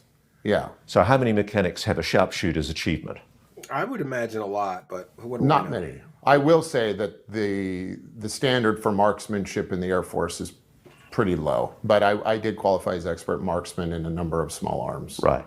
And you've also, I noticed you're able Well, that's good. He could shoot the aliens while they were recovering them, I guess. to talk about the fact that you earned a commendation for the use of combat medical skills to help save the lives of 2 men in a horrible accident. Yeah, that's the interesting thing, is every once in a while my club skills would show up in the ordinary Air Force. I don't understand why his hobbies have any bearing on his fantastical claims. Now, remember, the claims are getting crazier and crazier. He claims that the government uses psionic operators or psychics to summon aliens, but you got to be left-handed and gay. You got to suck cocks and be left-handed in order to have the superpowers to summon the aliens, right? It's just so stupid. Part of what goes on when things are heavily compartmentalized is often the left hand doesn't know what the right hand is doing. And so serving in my capacity as what is known as an OPFOR, an oppositional force, by the time I was deeply immersed in my club training, I soon began to be deployed as what's known as a red team member. I became a red team expert. So an opposition force person, what do they do? Just explain to me what you do. So OPFOR is the bad guys. So an OPFOR is a utility team, and that team's utility is in pressure testing or stress testing the effectiveness of what are known as blue forces, which are the good guys. Sure. Yeah. So in other words, he role played as a bad guy so that real special forces people could get real world experience in basically war games. Things are not looking good for this dude. So OPFOR is trained to deploy their own intuition and innovation in order to make the regular soldiers' lives hell. And that was where I was uniquely qualified and was deployed in that fashion in a number of real world so scenarios. This guy's not new to LARPing. Now, it's a very useful set of skills that you acquired in the Air Force. Yes. You've essentially had the training of a top tier 1 operator at, if you like, but he's not Delta a Force tier or STS-24 level, which he's is the not top US Air Force elite group. False equivocation. You were not a top tier 1 operator. That is correct. There's no evidence that I was ever assigned to any task force. Yeah, but they that hyped was him up associated as a with those top teams tier you just operator mentioned. when they were selling the story. Isn't that convenient? So while they're selling the story, they hype him up as a top tier operator, and that top tier operators are going to back up his story, and they largely didn't.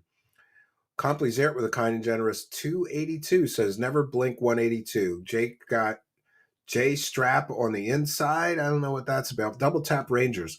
Lue and many others went on many media shows talking about he was a tier 1 operator, i.e. Delta Force. Yeah, and it turns out he wasn't.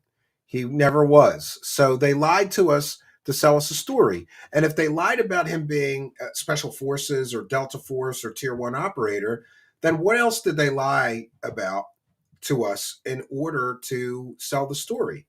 You know, this is important. If the person who's selling you the story gets caught lying once, chances are they lied more than once, right? Oh,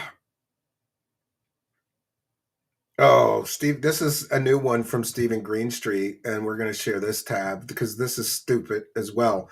Stephen Greenstreet says, News Nation is promoting a ridiculous claim that toxic ingredients in American food and drugs have suppressed people's psychic ability to communicate with UFOs. I guess this infers that back before modern toxins, everyone was telepathically chatting with aliens. And again, we'll cite fair use. This guy just gets stupider and stupider. This guy's whole story just gets dumber and dumber, right? It's just dumber and dumber, friends. I'm told that there are particular indigenous communities around the world, Native Americans, people in different third world countries, who apparently have enhanced psychic abilities that are recognized. Sure. I think most people could grasp the idea that perhaps people that are from other cultures, you know, our culture leaves a lot to be desired when we look at the contaminants that exist in our food, contaminants that exist in our drugs, and contaminants in our culture. And some of these contaminants, it turns out, aren't great for your spirituality or your consciousness or Oh, the your psionic fluoride. abilities. The And so fluoride's killing those your who live a superpowers, particular man. lifestyle or live in a culture The where fluoride is killing your they have a superpowers. more natural or direct way of life with nature and their surroundings seem to within those groups of people, there's a little bit higher demographic than there typically is for those with a psionic ability. So these people are sought out and are used to contribute to the research that might be going on with Oh, you gotta psionic. I want to put gotta something get to the you. psychic superpowers going. I've spoken myself, you haven't told me this, but I've spoken myself to people of Native American background, Indigenous Americans, who say that this is a particularly popular thing for recruitment from the program to happen in Indigenous American communities. More Yes, I trust know me, that bro for a fact. stories. There are also I know that for a people fact. from Show us the countries evidence in the of it. third Oh, I world can't. where these abilities are recognised and not treated with stigma as we do in the Western world. Yeah, there is no stigma. In fact, if there's any stigma, if you're the one who's not playing along, you might be the outcast in those cultures. So the irony is that part of your discovery inside the program is that there genuinely are. And by the way, if he was in a real program, there would be mountains of documents. There are none. They've released 0 documents about this so-called program he was in. I don't think he was in any program. I think the guy was just some guy in the Air Force, and this scumbag dirtball, Ross Coulthart. By the way, we've done a 10-hour video of all his previous fake stories, is just using this guy and his Air Force resume to sell a fake story. Multiple fake stories now, actually. People who can actually make a mental, spiritual connection to a technology. Yes, 100%. Was that a revelation to you?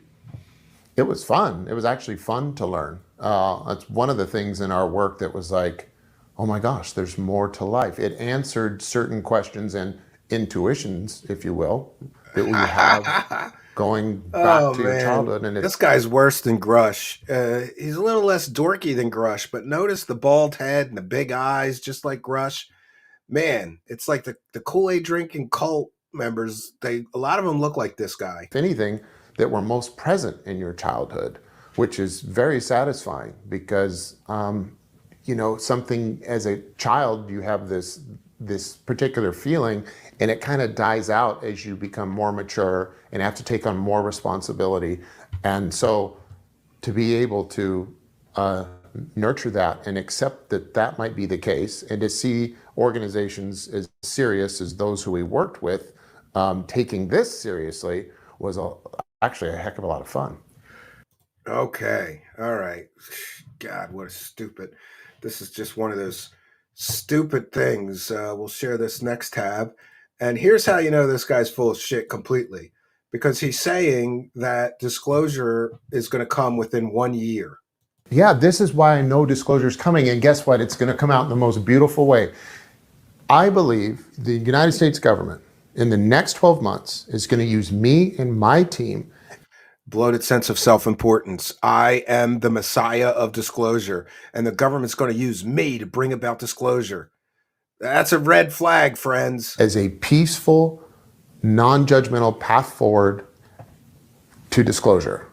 They're going to help us conduct our operations and gather evidence in order to present this subject matter to the public so that these questions can be answered once and for all. And all the questions. I'm talking about, what do the craft look like? Oh, yeah. So every question you ever had, oh, man, every question you ever had will be answered by this guy.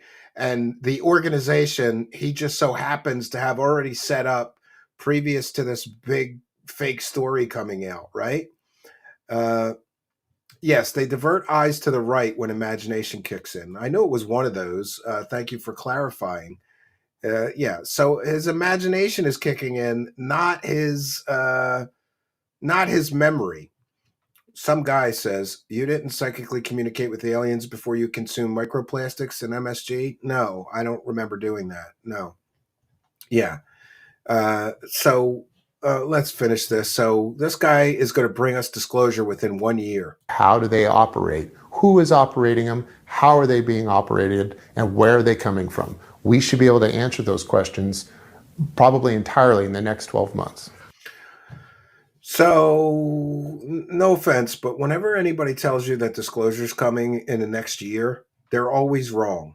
In the whole history of this thing, there have been tons of people that come forward and say, oh no, you know, we're going to get all the answers you ever wanted.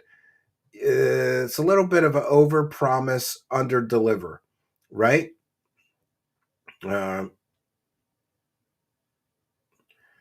Yeah, pretty interesting. So I believe that we have done our due diligence.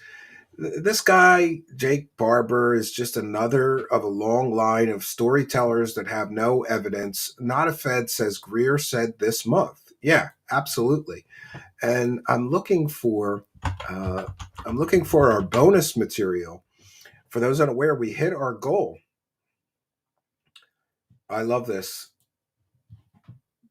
So we've got a video of Corey Good where he is essentially telling everybody all about Immaculate Constellation. So we'll do that for overtime. It's a short video. Bring back drunk David Grush. Yes. And Ross and the Kiwi is taking advantage of mentally ill people. A lot of people believe that. Yes, absolutely. Vidal is asking, are you going to do an MLK and JFK stream? Yes, we are probably, depending on the length of the documents released and how much time it takes me to go through them and research some things, we're going to do a separate stream, one on JFK, one on the RFK files, and one on the Martin Luther King files. We'll do 3 separate streams because I believe there's going to be plenty of material released. Yeah, Stormcrow says Jake Larper.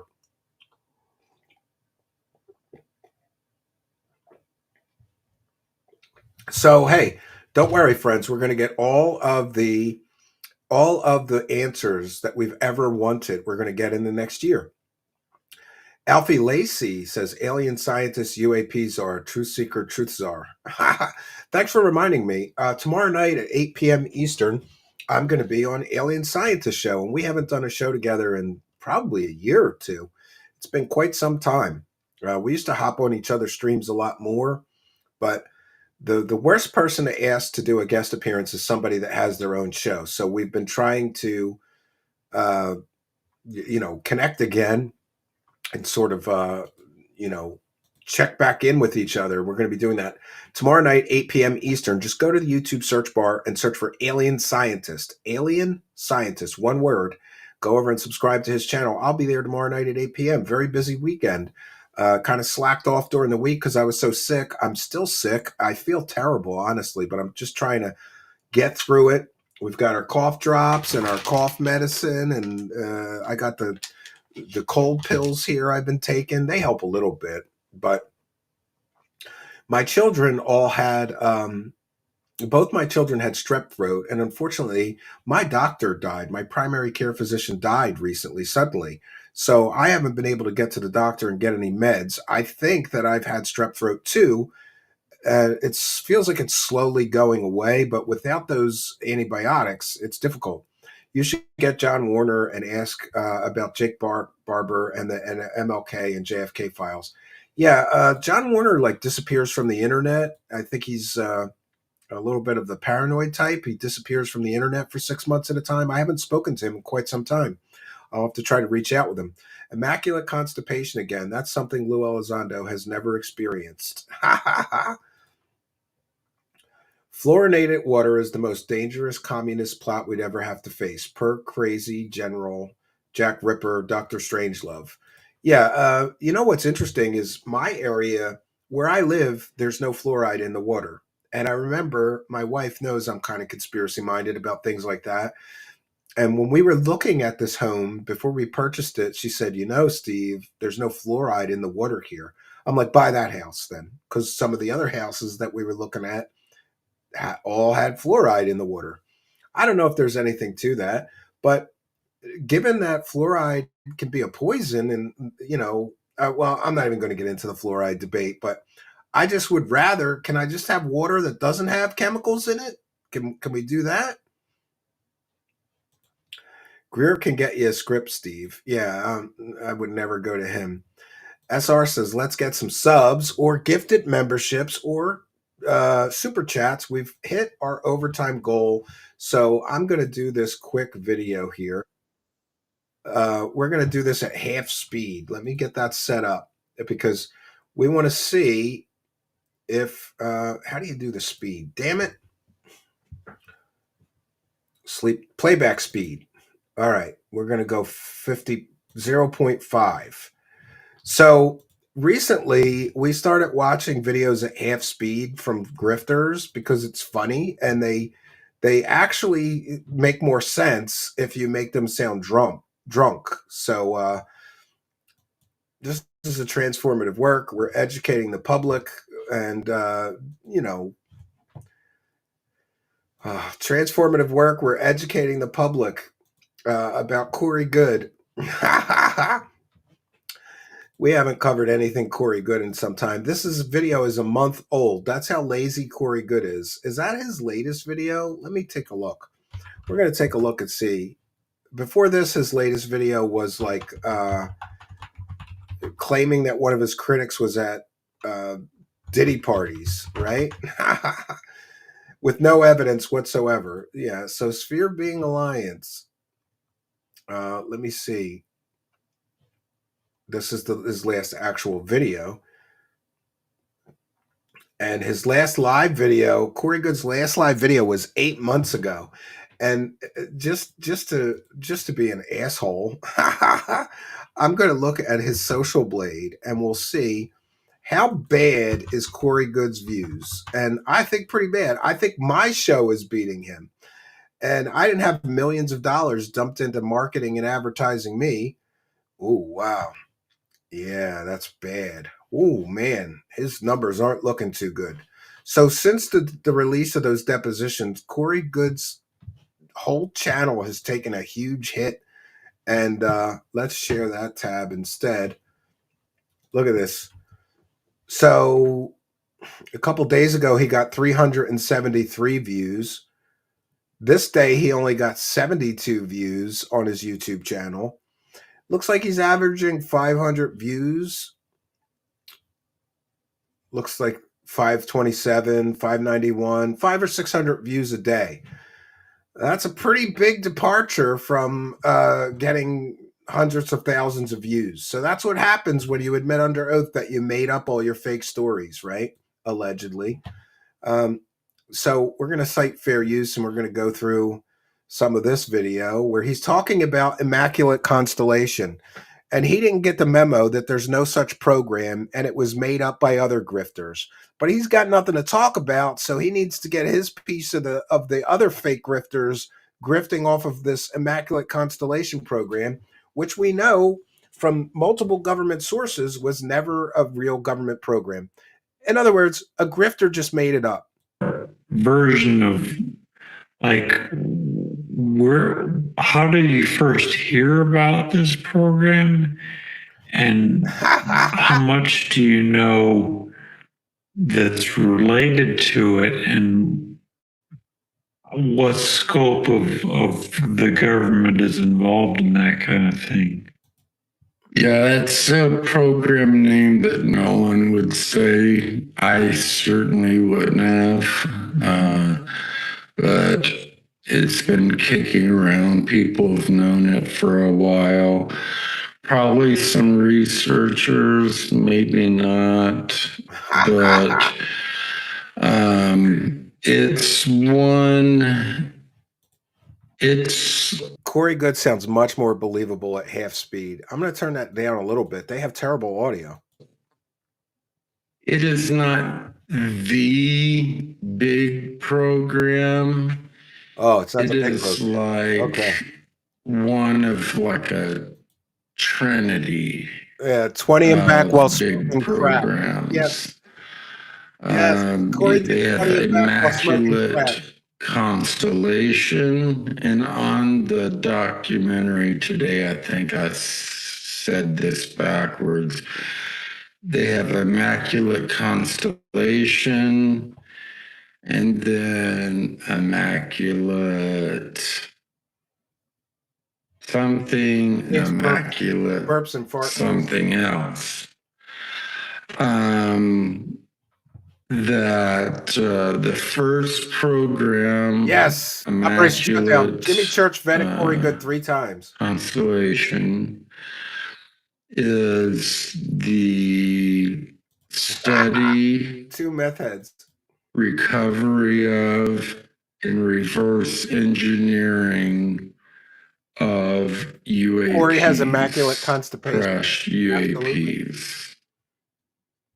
And how to disseminate that technology, reverse technology, into to make money off of it. The second one is purely the biologics. Corey Good sounds much more believable drunk. It has to do with alien. And this is, by the way, this is a comedic parody, so we're allowed to do this. It's fair use. DNA. The alien DNA. It's kind of stuff I've talked about. We've traded off world for biologics. Whether it be different like viruses from other planets or anyway, they use this program. They've been trying to create like super soldiers and super predators, like taking he's busy checking the change in the pocket and mixing their DNA with whatever alien DNA that they've obtained. Oh, this is riveting stuff. This is the slop. To create, for fighting and weaponization. They've even created healing technologies and learned through the cloning even the guy process, listening to him knows it's boring nonsense. Yeah, how to do certain things with cells that translates into healing. All right, well, maybe we should try it at an even lower speed and see what that's like. We've had it at 0.5. How about 0.25? Let's see how bad that is.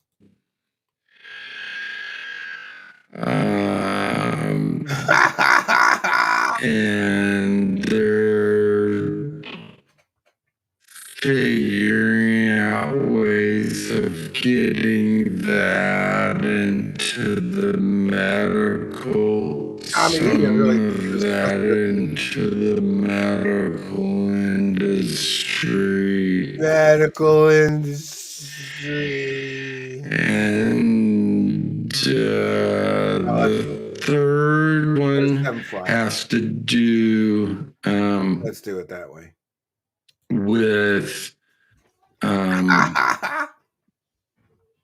alien contact. Oh, alien contact. If there is a person that is legitimately connecting he sounds and like a channeling lunatic information asylum, and putting it out on the internet or writing books, they will usually find a way to get into that person's life and really start to he does talk super study them and try to figure out what they're in contact with. And you said this is also related to abductions.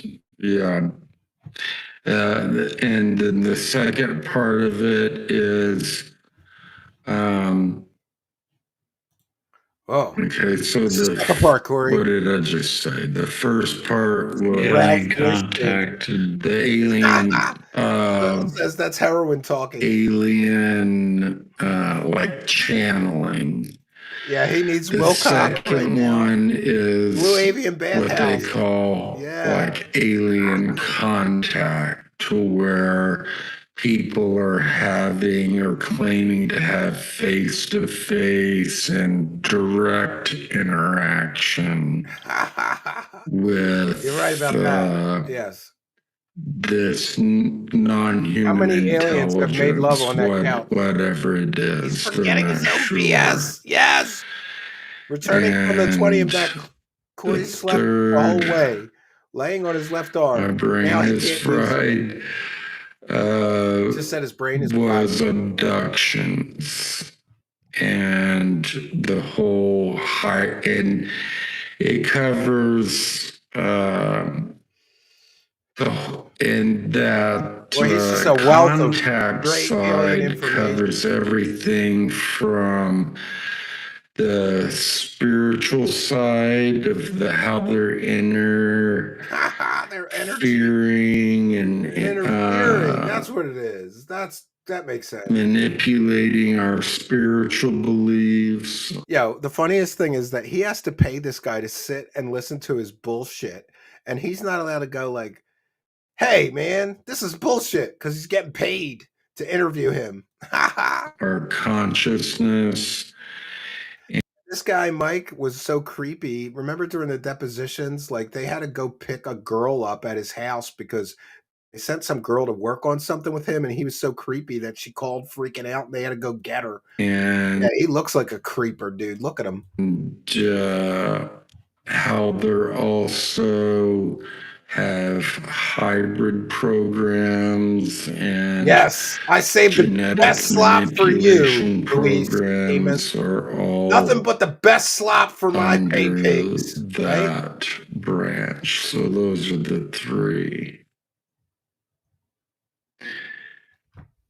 And so these are three different projects, and these are these related to the government at all, or are these private It's contractors?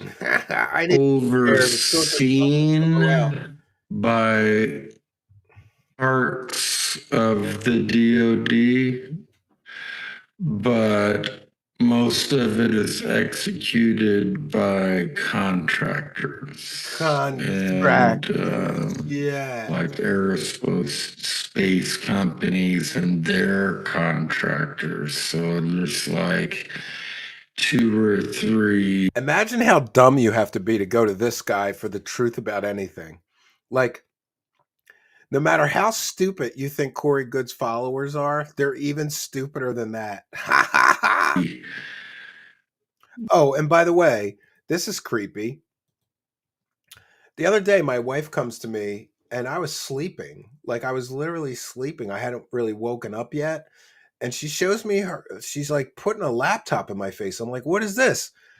Corey Good is looking up my wife on LinkedIn.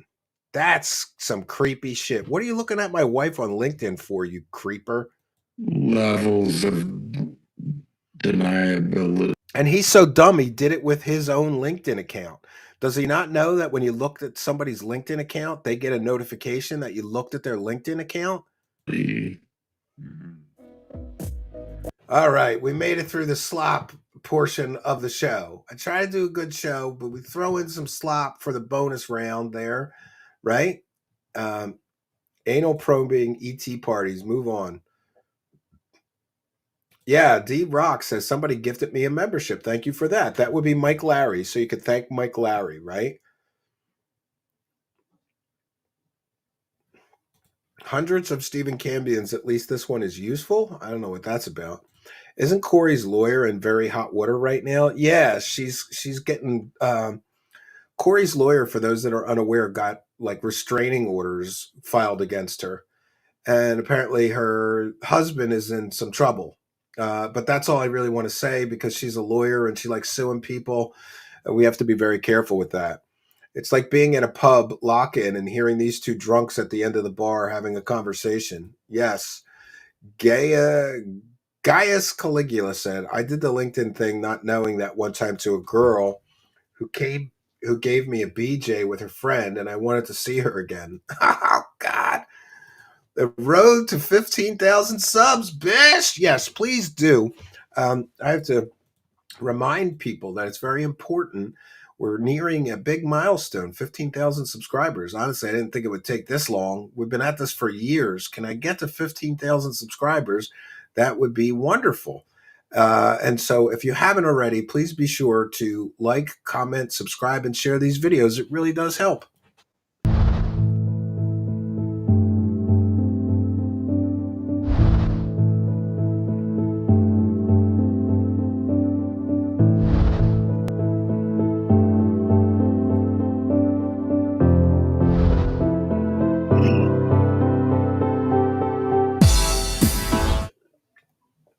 All right, friends, I think we've done our due diligence.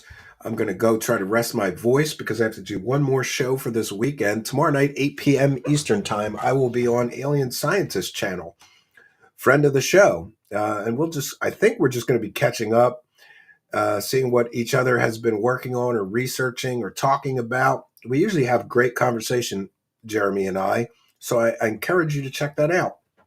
Otherwise, I should be back Monday evening at 7 p.m. Eastern Time here on my channel.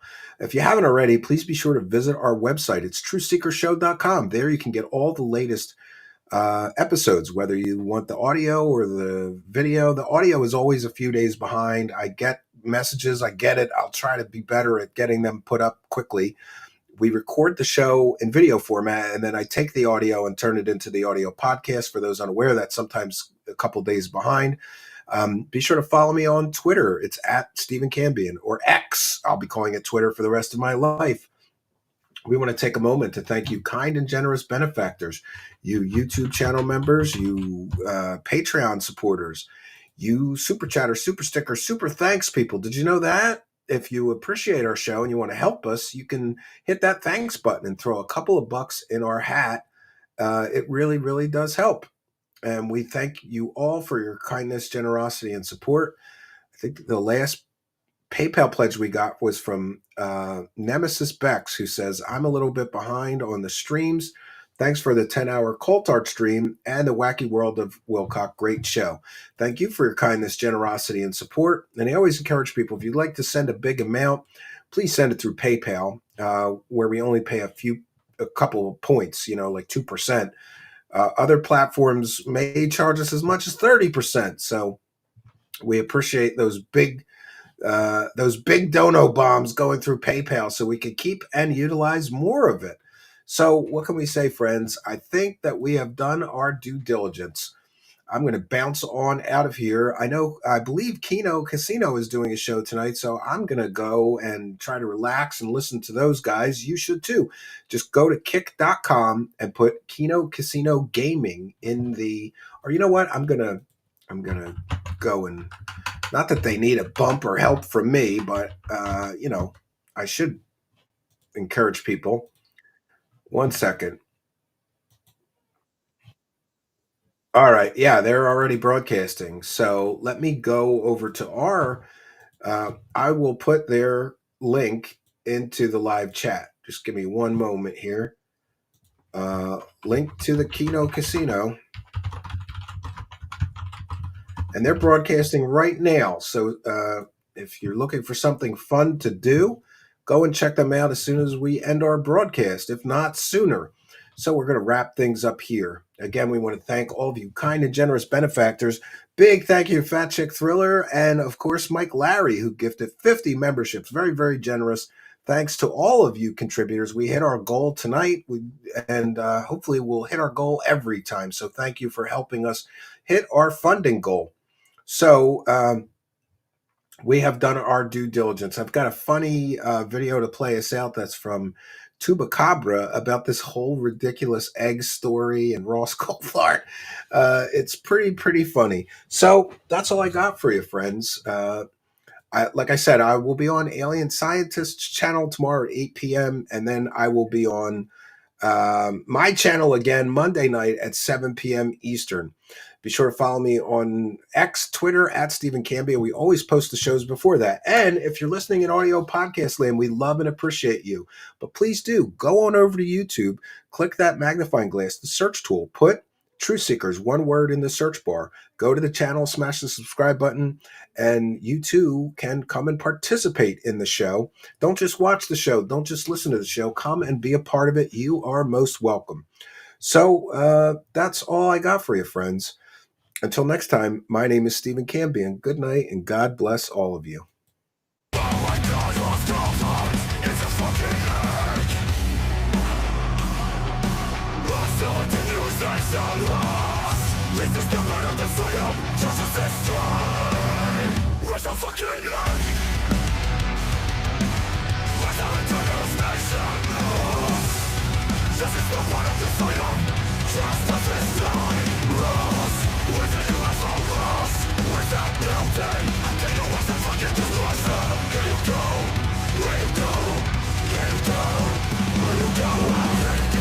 Everything we need to know, let the